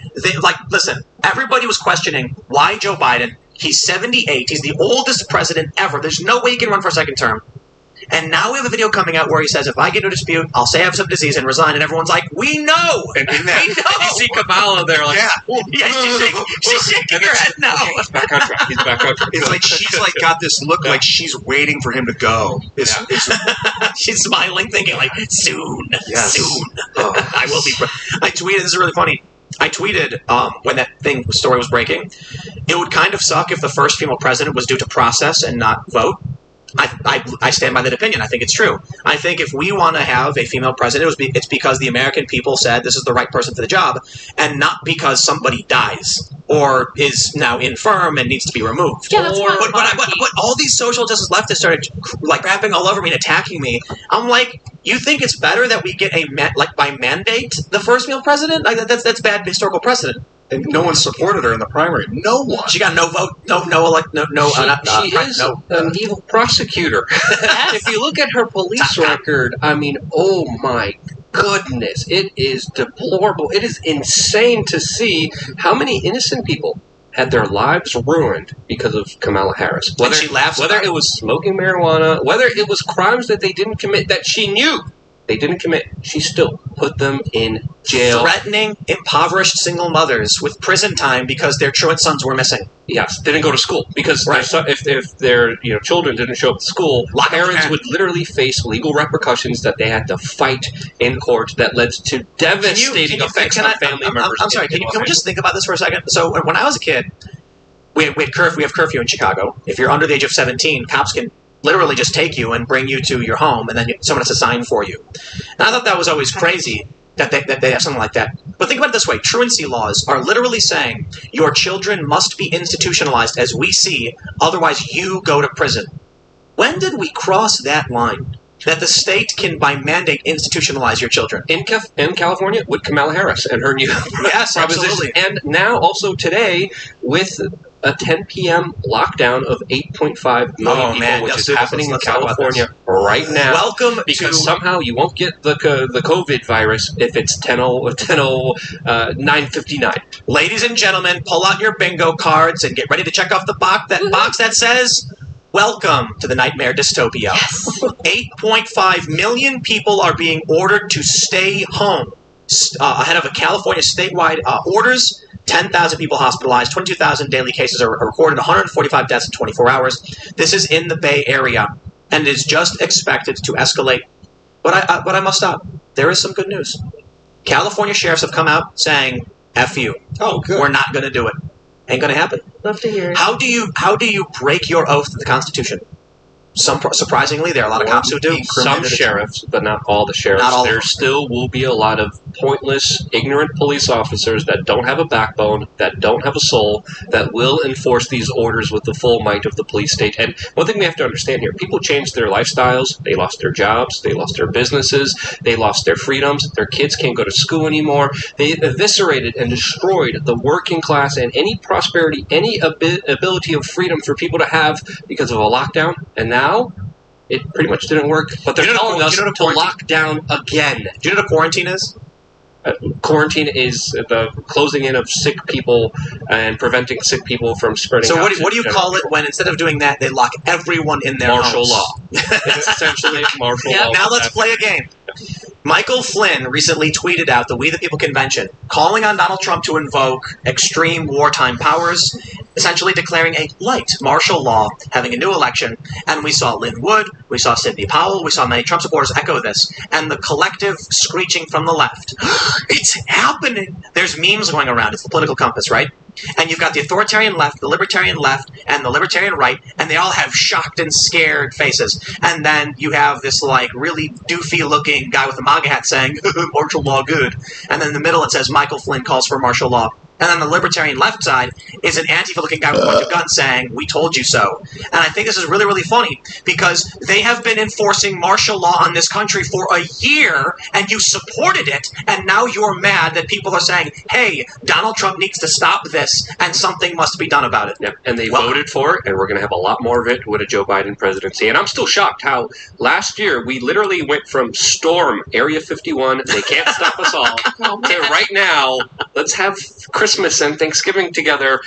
They can't arrest us all when we're in Lock us in our homes. Yes. Lock us in our homes. It's absolutely insane. Area 51, the event was pretty fun, but that's a whole different subject. Ho, ho. Lock us in our homes, Kevin Sum. Yeah. Terrible protest chant. I just made it up. I don't like it. We'll go with it. I don't know, but we're seeing a lot of resistance from some sheriffs. We saw a significant protest in Staten Island. We're seeing slowly people kind of wake up and realize that it's kind of hypocritical to allow Black Friday but not Thanksgiving. And people, I think, I might be naive, but I think there's a larger kind of feeling of discontent, of anger and frustration at all these politicians who set up all these rules and don't follow them. But listen. Conservatives aren't complaining about peaceful protests from Black Lives Matter in the sense that they're protesting. They're complaining about the hypocrisy of demanding lockdowns and then protesting. But there's nary a conservative who's saying, these people are going to get us all sick, they shouldn't be protesting. No, they're saying, you have a First Amendment right to protest. But how dare you say we should be locked down and you get to go outside? Meanwhile, on the left, they're saying, we're going to go celebrate and dance in the street for Joe Biden. And then in Staten Island, when the cops arrest this bar owner and a couple hundred just regular people, not Trump supporters, maybe some of them, but regular people in the community came out with flags protesting. I'm seeing all these lefties say, these people are going to kill us. I'll tell you what the problem is right now in this country. Those people who are saying this, they don't care about you. They don't care about the law or the rules or any kind of moral or ethical standard. It's we get power and you can go to hell. And that's what they're giving us. When I see regular people say, please, we're struggling and dying, we can't do this anymore, and they say, shut your mouth, get in your home, and drop to your knees, we're going to go party. That's a powder keg that is about to explode. It's only a matter of time. I 100% agree. And we went to the gun shop the other day. Yeah. And I was like, I will take that whole shelf of ammo and that whole shelf of ammo. There wasn't much left. And the guy was like, I understand. Yeah. I kept telling my friends and family members in June, it wasn't that much, by the way. Buy everything you can. I mean, I'm shocked at what you guys have here. Compared to New Hampshire, it's absolutely nothing. I'm shocked. Let's put this into context. So we went to I don't want to give out details because I don't want to drag anybody. We went to a gun store. They don't have that much ammo. A lot of odd caliber bullets, things that I was like, do you even have guns for this stuff? And like, we don't. Up 3 times, 4 times, even 10 times. And it was much as what I was paying for in June. It was like 2 boxes per different ammo type, except for the 12 gauge stuff. That I went nuts, and I was like, well, that's still readily available because that's still something that people can get. But when it comes to 9mm 5.56, you're paying an arm and a leg. Yeah, dude, it's nuts. It's absolutely crazy. I mean, for 900 bullets. 5.56, I was paying a couple $100. Now it's $1,000. Now it's $1,000 for 900 bullets, and I'm like, and the thing is, it's not going back to normal soon. That's the thing. People think it's going to go. Everything's going to go back to normal. It's not. I love how the guys were just like, "Yep, Like, it's not total. It's totally normal. Like, someone comes in and they're like, "There's not that much to buy." Because it's no joke. I bring this up in earlier this year, and I said I don't want any guns in my house. And then COVID happened. The pandemic stuff happened. The stalker happened. Yes. I dealt with the stalker was stalkers. there. Oh yeah, I had a whole bunch of stalkers as well. For sure. But like looking at the stores being picked clean, and like we had a Walmart only like a mile or so away, and I'm like, we're really close to this place, and there's no food. People are running in and seizing all the toilet paper and stuff. I'm like, we got to take care of ourselves. And I even had a cop advise me, and we were in a small suburb, so the police station wasn't that far away, and he was like, you need to answer your door with a shotgun when someone comes, you know. So that got me thinking. But it wasn't until the riots went nuts and I heard the helicopters, I went out and bought a bunch of guns. But here's the thing. They had no ammo. I remember I went in and I was talking to the guy and I said, I need 45 auto. And he goes, 1 box. And I'm like, it's 50 rounds. He's like, all I can do. So I've been to 3 or 4 different shops. There's one shop where they said you get 1 of each box. And it's crazy, too, because the 22, it's like 50. It's a little tiny box. I'm like, what am I going to do with this? And you're lucky. I know. Lucky you That's why when we went to that one store, I was like, I will take it all. And they were like, no limit, sir. We understand. Yeah, here's a box. It was marked up pretty heavily, but it was only a couple boxes. But they're going to keep going up. And we have to understand here, this is something that a lot of people are finding very troublesome.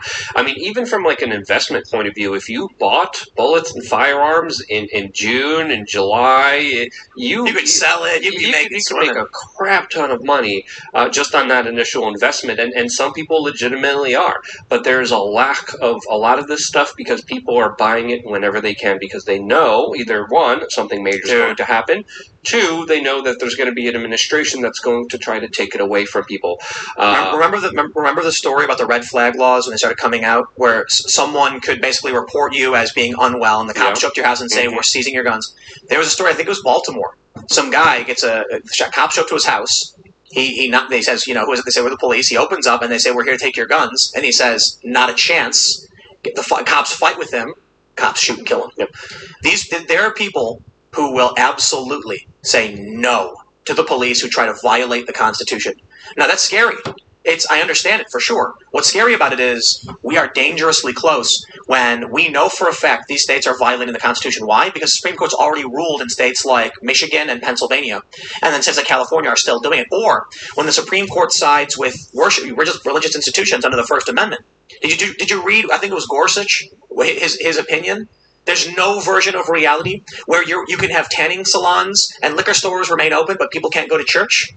That was bold. Yeah. But they issue that, and then what does Cuomo say? So what? We'll do it again. Yeah. And what can you do about it? One other thing that people have to realize here, when you look at the strictest, toughest, most unfair lockdowns that rob people of their livelihoods, they are mainly happening in democratic cities where people don't have the right to defend themselves and are not armed. You look at what happened in Canada and Australia, where there was recently gun legislation that limited people's ability to defend themselves. What happened? The Canadian government and Australian government are absolutely having a heyday with just making up whatever made-up decrees, not even based off on the science, not even any logic, but they're locking people down in extreme ways, arresting people, meanwhile allowing Black Lives Matter protests to happen. Check this out. The other day, when we had Destiny here, he said we need a 2-month lockdown, everybody should get paid, and the issue was, we ended up coming back to it, and I said, didn't we already lock down? And he was like, not nationwide, but hold on, Europe, they locked down, they closed their borders, and it all came back. Why did it come back? Well, because we eased the restrictions. So you're saying that no matter what we do, COVID is here to stay? And there's nothing we can do about it? We can't live this way. We can't. It's physically impossible to stay this way unless they just want people to die. They want people to starve, become evicted, get depressed, commit suicide. Be dependent on government. But listen. No. Yes, to an extent being dependent on government, but at a certain point, there's no food on the shelves unless someone puts it there or makes it. Exactly. And if no one is working, there is nothing to be given to people. Politics is a popularity contest. We got stupid people running the show. As well as government mandates that literally slaughtered chickens, pigs, got rid of and thrown out a lot of vegetables and fruits that were available for everyone. But all of those, I mean, I was in touch with some farmers across the United States. They were ordered destroy everything you have. The supply chain has been cut. This is the best thing you could do. It's absolutely insane. And now there's food shortages, and now we have to understand the effects of these lockdowns are not leading to more suicides like we just saw in Japan. In Japan, more people killed themselves than died from COVID-19. And around the world, especially in desolate places in third world countries, hunger is becoming more of a rapid epidemic. But we keep being told by these politicians, no, we're going to do another lockdown. It didn't work the first time, but it's going to work now. Oh, we're going to do more masks. They didn't really work, but we're going to do them more now. Oh, we're going to wait until the vaccine comes again. Everything the politicians have been saying about this have been absolutely wrong, and I think it's extremely dangerous coming forward with the establishment. Yes. Everything the establishment said, because Trump said schools should remain open. Yes. And they said he was nuts. He wanted to kill your kids. Now we're learning. They said he was nuts when he tried to shut down travel from China as well. And they keep going back and forth. There's no consistency. There's no logic. And a lot of times they just lie to you through their teeth. They're telling you, just hold on a little bit longer. Everything's going to be fine. Just give us a few more weeks. Just give us 100 days of masks. You want to know why? Lockdown. The vaccines are coming. They're going to fix everything. Don't worry. You want to know why? I can give you the perfect example of why I cannot stand the Democrats. Listen, today there was a vote in the House on legalizing cannabis. That's what I'm talking about. And guess who voted for it? Ron Paul. No. Just which party? Which party was for it? Democrats. Democrats. That's right. Who was opposed to it? Republicans. Done. Republicans, in my opinion, are just it's trash. Okay, Donald Trump is very different, and I think most Trump supporters recognize that many of these Republicans are just crony establishment. But hold on. At least they're doing very little, and they're kind of ineffectual. Well, you got something to say about Republicans doing something else? I wanted to finish my point by specifically saying there's too many people profiting off of these lockdowns, off of these restrictions for them to end anytime soon. So we have to understand there's another factor here that we have to understand that when it comes to the billionaires, when it comes to the establishment, when it comes to the ruling class, they are getting way too many benefits from this lockdown for it to end. Dude, the vaccine company is going to make tons of money. Pfizer is set to make a lot of money, but we also have to understand this is a company that literally just came out yesterday, and they said that, quote, this is the chairman of Pfizer. We're not sure if someone can transmit the virus if they take the vaccine. And this is a company. I know they want everyone to take it because, well, everybody might be vaccinated, right? You could still get sick. Again, he's saying there's no herd immunity with the vaccine. That's what he's saying. Which means everybody must get it. Or he doesn't know if there is, yeah. Which means everybody must get it. So apparently, somebody, Google this. Somebody super chatted saying one of the proposals going through right now is that the stimulus will only go to those who get vaccinated. Whoa, what? There are proposals by some Democrats saying that if you want to receive the new stimulus checks, there is some writings in some of the legislation. It hasn't passed, but it's being proposed and it's being talked about, and it wouldn't surprise me. And there will be a certificate that people will be getting after getting this vaccine, which was officially announced today as well. But we have to understand here, Pfizer, I think you're right. I think he's making that statement to make sure more people have this general idea that they need this thing. But when it comes to Pfizer, one, they're not facing any liability surrounding this, but this is a company that paid out close to $5 billion since 2000 in damages and fines to individuals, to organizations, and to governments for corruption. This time, they can't do that. And $5 billion. Listen. I know a lot of people want to make it about the vaccine, but this is about transfer of wealth. Yeah. What they want is, we want carte blanche for the government to transfer taxpayer dollars to us with zero liability, and that's what they are getting. Not just them, but these other companies too. But and then I just want to go off on a little tangent here, because this is going to be the largest vaccine program that the United States has ever had and has ever dealt with. And I think it's also important to look back in history, especially in American history, at the latest vaccine program that was the largest before this one, and it was the 1976 swine flu, the H1N1 vaccine that 25% of Americans got in a 10-month span. This was because one U.S. soldier at Fort Dix in New Jersey came down with the H1N1 swine flu, and the government then decided to have a full-scale response. Everyone's going to get a vaccine. We're going to fast-track it. We're going to move forward. We're going to make sure that no one gets this H1N1 that we found at Fort Dix, New Jersey, with this one U.S. soldier dying. What happened with this vaccine program? It was very unnecessary because... What year was it? 1976, because the virus, H1N1, never left Fort Dix. No one else was affected by this, but they still vaccinated 25% of Americans in a 10-month span, and the vaccine was found to have links with Guillain-Barré syndrome, which has injured a large... Yes. Which is, sorry, I'm saying that wrong. Has injured a large number of individuals. All of it totally unnecessary, totally made up, because a politician said he's going to help everyone, said he's going to fix everything. We got the official source. We got the official source. I've got Discover Magazine, Certified NewsGuard, and there's a quote. The swine flu program was marred by a series of logistical problems ranging from the production of the wrong vaccine strain to a confrontation over liability protection to a temporal connection of the vaccine and a cluster of deaths among the elderly population in Pittsburgh. Sound familiar? Yes, exactly. The most damning charge against the vaccination program was that the shots were correlated with an increase in the number of patients diagnosed with an obscure neurological disease known as Guillain-Barré syndrome. Is that how you pronounce it? Guillain-Barré. There you go. Yep. See, he can't pronounce it, neither can I. So, look. This was the largest vaccine program in the United States, and now we're about to go through another one. I'm not saying that there's any correlation or any mixes, extremely different circumstances, but it's important to understand here that there is history with the United States doing human experiments. Let me play devil's advocate. Go ahead, yes, of course. Is it fair to say that I think we've made substantive developments in the 44 years since it was 1976, right?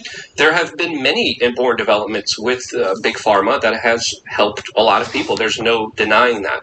But when it comes to holding this industry accountable, I think there needs to be a lot more oversight, a lot more scrutiny, and a little bit more skepticism, because there isn't. Now, is it fair to label it all bad? No. No, I gotta stop you. Yeah. It's all good. I'm going to show you an article. Go ahead. From Market Watch. Wall Street and finance workers could get COVID vaccines before most Americans. Yes. That doesn't prove anything again. No. Wait, go again. If you think there's some risk here, don't worry. They're giving it to Wall Street financiers first. I say give it to the government officials first. I think that would solve all of our problems. Look, I really do mean it when I say I'm not.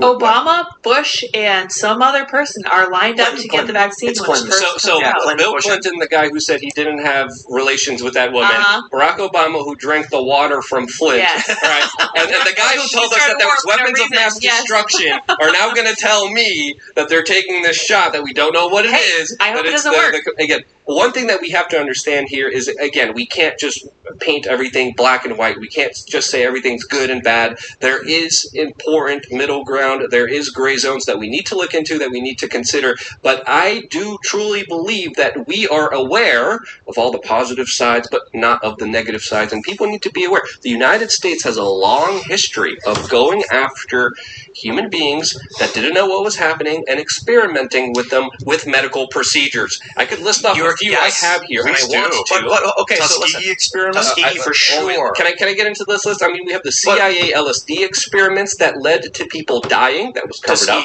The Tuskegee experiments that happened to hundreds of individuals, and as they were dying, as they became blind, as they became insane because of syphilis that was given to them by a U.S. government grant, they decided not to treat it. And this was all funded by U.S. taxpayers. In 1953 through 1954 and 1963 to 1965, St. Louis was literally sprayed with radioactive particles in order to conduct a military test. Agent Orange in Vietnam, depleted uranium in Iraq, the 1948 Operation Sea Spray, Project 112. Again, I could keep going on and on and on. DDT. There are so many instances where the U.S. government, literally, unsuspecting citizens, just said, we're just going to test you with all this different stuff. There's going to be a lot of negative consequences, but we're going to cover it up. My mom would tell me this. There's a philosophical question here. Go ahead. It's deontological versus utilitarian. Do you think the needs of the many outweigh the needs of the few? Depends on the situation. That's very hard to say. That's a very blanket, generalized statement. Spock quote from, was it Star Trek 2, I think? What was that? If the many are destroying everything, then no. So the needs of the right. So that's exactly the mentality. Not when it comes to experimenting saving the situation. Then yes, unsuspecting American citizens and testing them with DDT and syphilis. No, in that instance, that doesn't benefit. I'm saying anyone. Right now, let's say that there is an increase in certain syndromes like how do you pronounce it again? Guillain-Barré. Just say it really quickly so no one knows. Yeah, it's great. You're mispronounced it. Guillain-Barré. So one of the arguments when there was that big, remember that movie Vaxxed came out or whatever? Yes. So I actually went to the CDC and had a big conversation with a lot of people there, and they were very much like, "This is ridiculous." And one of the things that I said was, they were like, "I want you to think about something. Let's say that 1 in 300,000 people do develop a very severe negative symptom. Now, when they do, it's not always like permanent paralysis. It could just be a minor thing, right? If it does. Is it worth saving the lives of 3 million people if it means that 30 will end up getting some kind of negative impact? Because the questions we have to ask are very difficult. Yes, of course. Because we recognize that we want to maximize good. We want to do the right by most people, but it means when you're looking at people like numbers, you'll see that there are going to be people who suffer. But what do? Help no one? No, you're honest. You don't lie to people. You tell them the risks that are involved with getting this experimental vaccine that history and medical science has never seen before. You tell people what they're getting themselves into. And I was going to ask you, the same CDC that's tied in with special interests, the same CDC that keeps changing their official point of view and stance on the COVID virus There's a balance. I mean, there is. Look, there is a balance. We deserve a lot more truth. We deserve a lot more accountability. We deserve a lot more information, and we're not getting it. We're getting lies by government officials who think they're better and more important and could tell us and lecture us that we don't need masks when they want to. There are two kinds of people right now. Yeah. There are two kinds of people. One that says, I trust the government wholeheartedly no matter what. That's insane. Yeah. And the other that say, I never trust the government at all. But in between is the real gradient of people who say, there are certain things I trust and certain things I don't. Certainly people would say, I trust the troops, right? It depends on what... If you're in Afghanistan, and if you're... No, I'm talking about American citizens. Do you trust the government, Luke? Hell no. Would you trust a serviceman who said... It depends. I don't know him.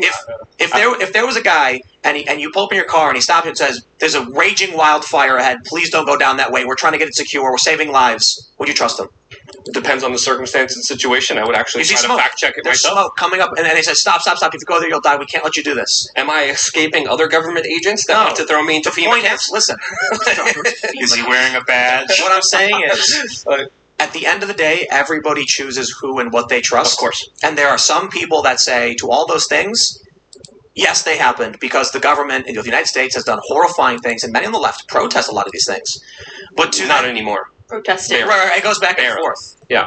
Well, I never learned about it in school or anything. I had to find out on my own. No one talks about how the U.S. government treats its citizens like just gerbils that they could do whatever they want with. Another issue to really consider and to really talk about is gain of function data.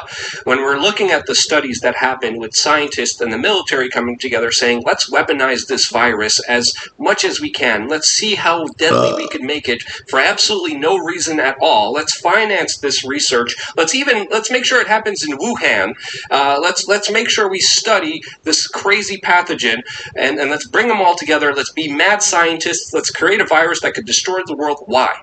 Why are we doing this? Why is this is gain of function data studies that are happening there. There have been no scientific breakthroughs that have actually worked and have actually helped, whether it comes to science or modern medicine, through gain of function studies. So gain of function is testing like the danger of something? It's making it as dangerous as possible for potential weaponized purposes. Yes. There have been no scientific findings that have actually helped the scientific community. It's literally playing with God. That's what the government... Playing with God? Playing God. Sorry, playing God. And thinking that, you could create something that could essentially wipe us all out. For what reason? For war. Exactly. To defend against it? Like, how do you defend it? And at that point, I would argue that the government's a little bit too big and powerful, and I think we should step it back a little bit. Are you going to ignore China? Of course I'm not going to ignore China. I've been talking about China for a very long time. Yes. Listen, this is the very serious and inherent problem with coming up and pulling out all of the worst possible things the United States has done. Because if you pulled up a list of, say, all the worst possible things China has done, you'd be like, wow, I really trust the American government. This gain of function studies have been done in participation with the United States and China in Wuhan. And China was smuggling in viruses, and they got caught by the State Department. Yes. And Bill Barr, Mike Pompeo, they've been talking about this. Yes. There have been many arrests. The point is, look, man, like I said, there's two kinds of people. Some people will look at everything the United States has ever done and say, don't trust the government. And they don't have a view out. Many of these people don't have a view outside of the United States and realize that There are other way worse things. The point is, what I'm saying is, you've got to find reasonable balance. You don't want to blindly trust anybody. You don't want to blindly trust the government. Like you said yesterday, if you trust the government, you haven't learned. You learn from history. And they say those who forget history are doomed to repeat it. At the same time, what if what we're experiencing is the other conspiracy, that China was the one who manufactured something like this, and then the U.S. is desperately trying to defend us, and then you're actively opposing that. Well, that would the point be is a very convenient line. No, it's not convenient. It's you don't know. We don't know. Exactly, because they're not honest, and they're not transparent, and they're not accountable. So this is why I say the best thing you can do is, first, I think everything they're doing right now, I find what the government is doing with the lockdowns, completely wrong. Yeah. In terms of should we social distance, yes. I don't have a big problem with that. We could deal with this in a practical way that deals with the elderly, that deals with people who are immunocompromised. And making a vaccine. I don't high-five Tim anymore. Listen. No more high fives. It's the worst. Listen.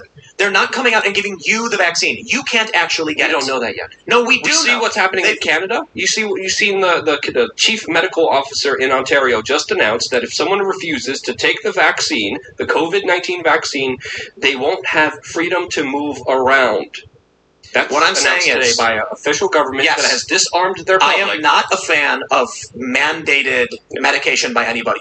I am not a fan of all the massive corporations just going along with it. And if you think Democrats won't force it on you, if you think Como and other crazy individuals that are already robbing you blind won't do it on you, it's a little bit naive. Let me be honest here. You think the government can actually pass a law? The government is already in an insane level where they are telling people when they could leave their house.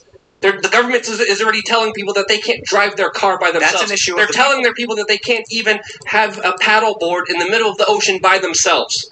That's what the government is enforcing right now. And the police, who are breaking their oath of the Constitution. Yes, but that's because of politicians telling them to do so. And we already reached the insane level. We already reached a crazy level. And if you think it's going to subside from here with all the power that was granted to these psychopaths, mostly psychopaths, I mean, it's not going to happen. The issue, power, they love it. They want more of it. All of this comes down to is that we have a growing escalation between China, Chinese infiltration, the Democrats who are clearly breaking their own rules and don't even believe their own rules, the World Economic Forum, and this election.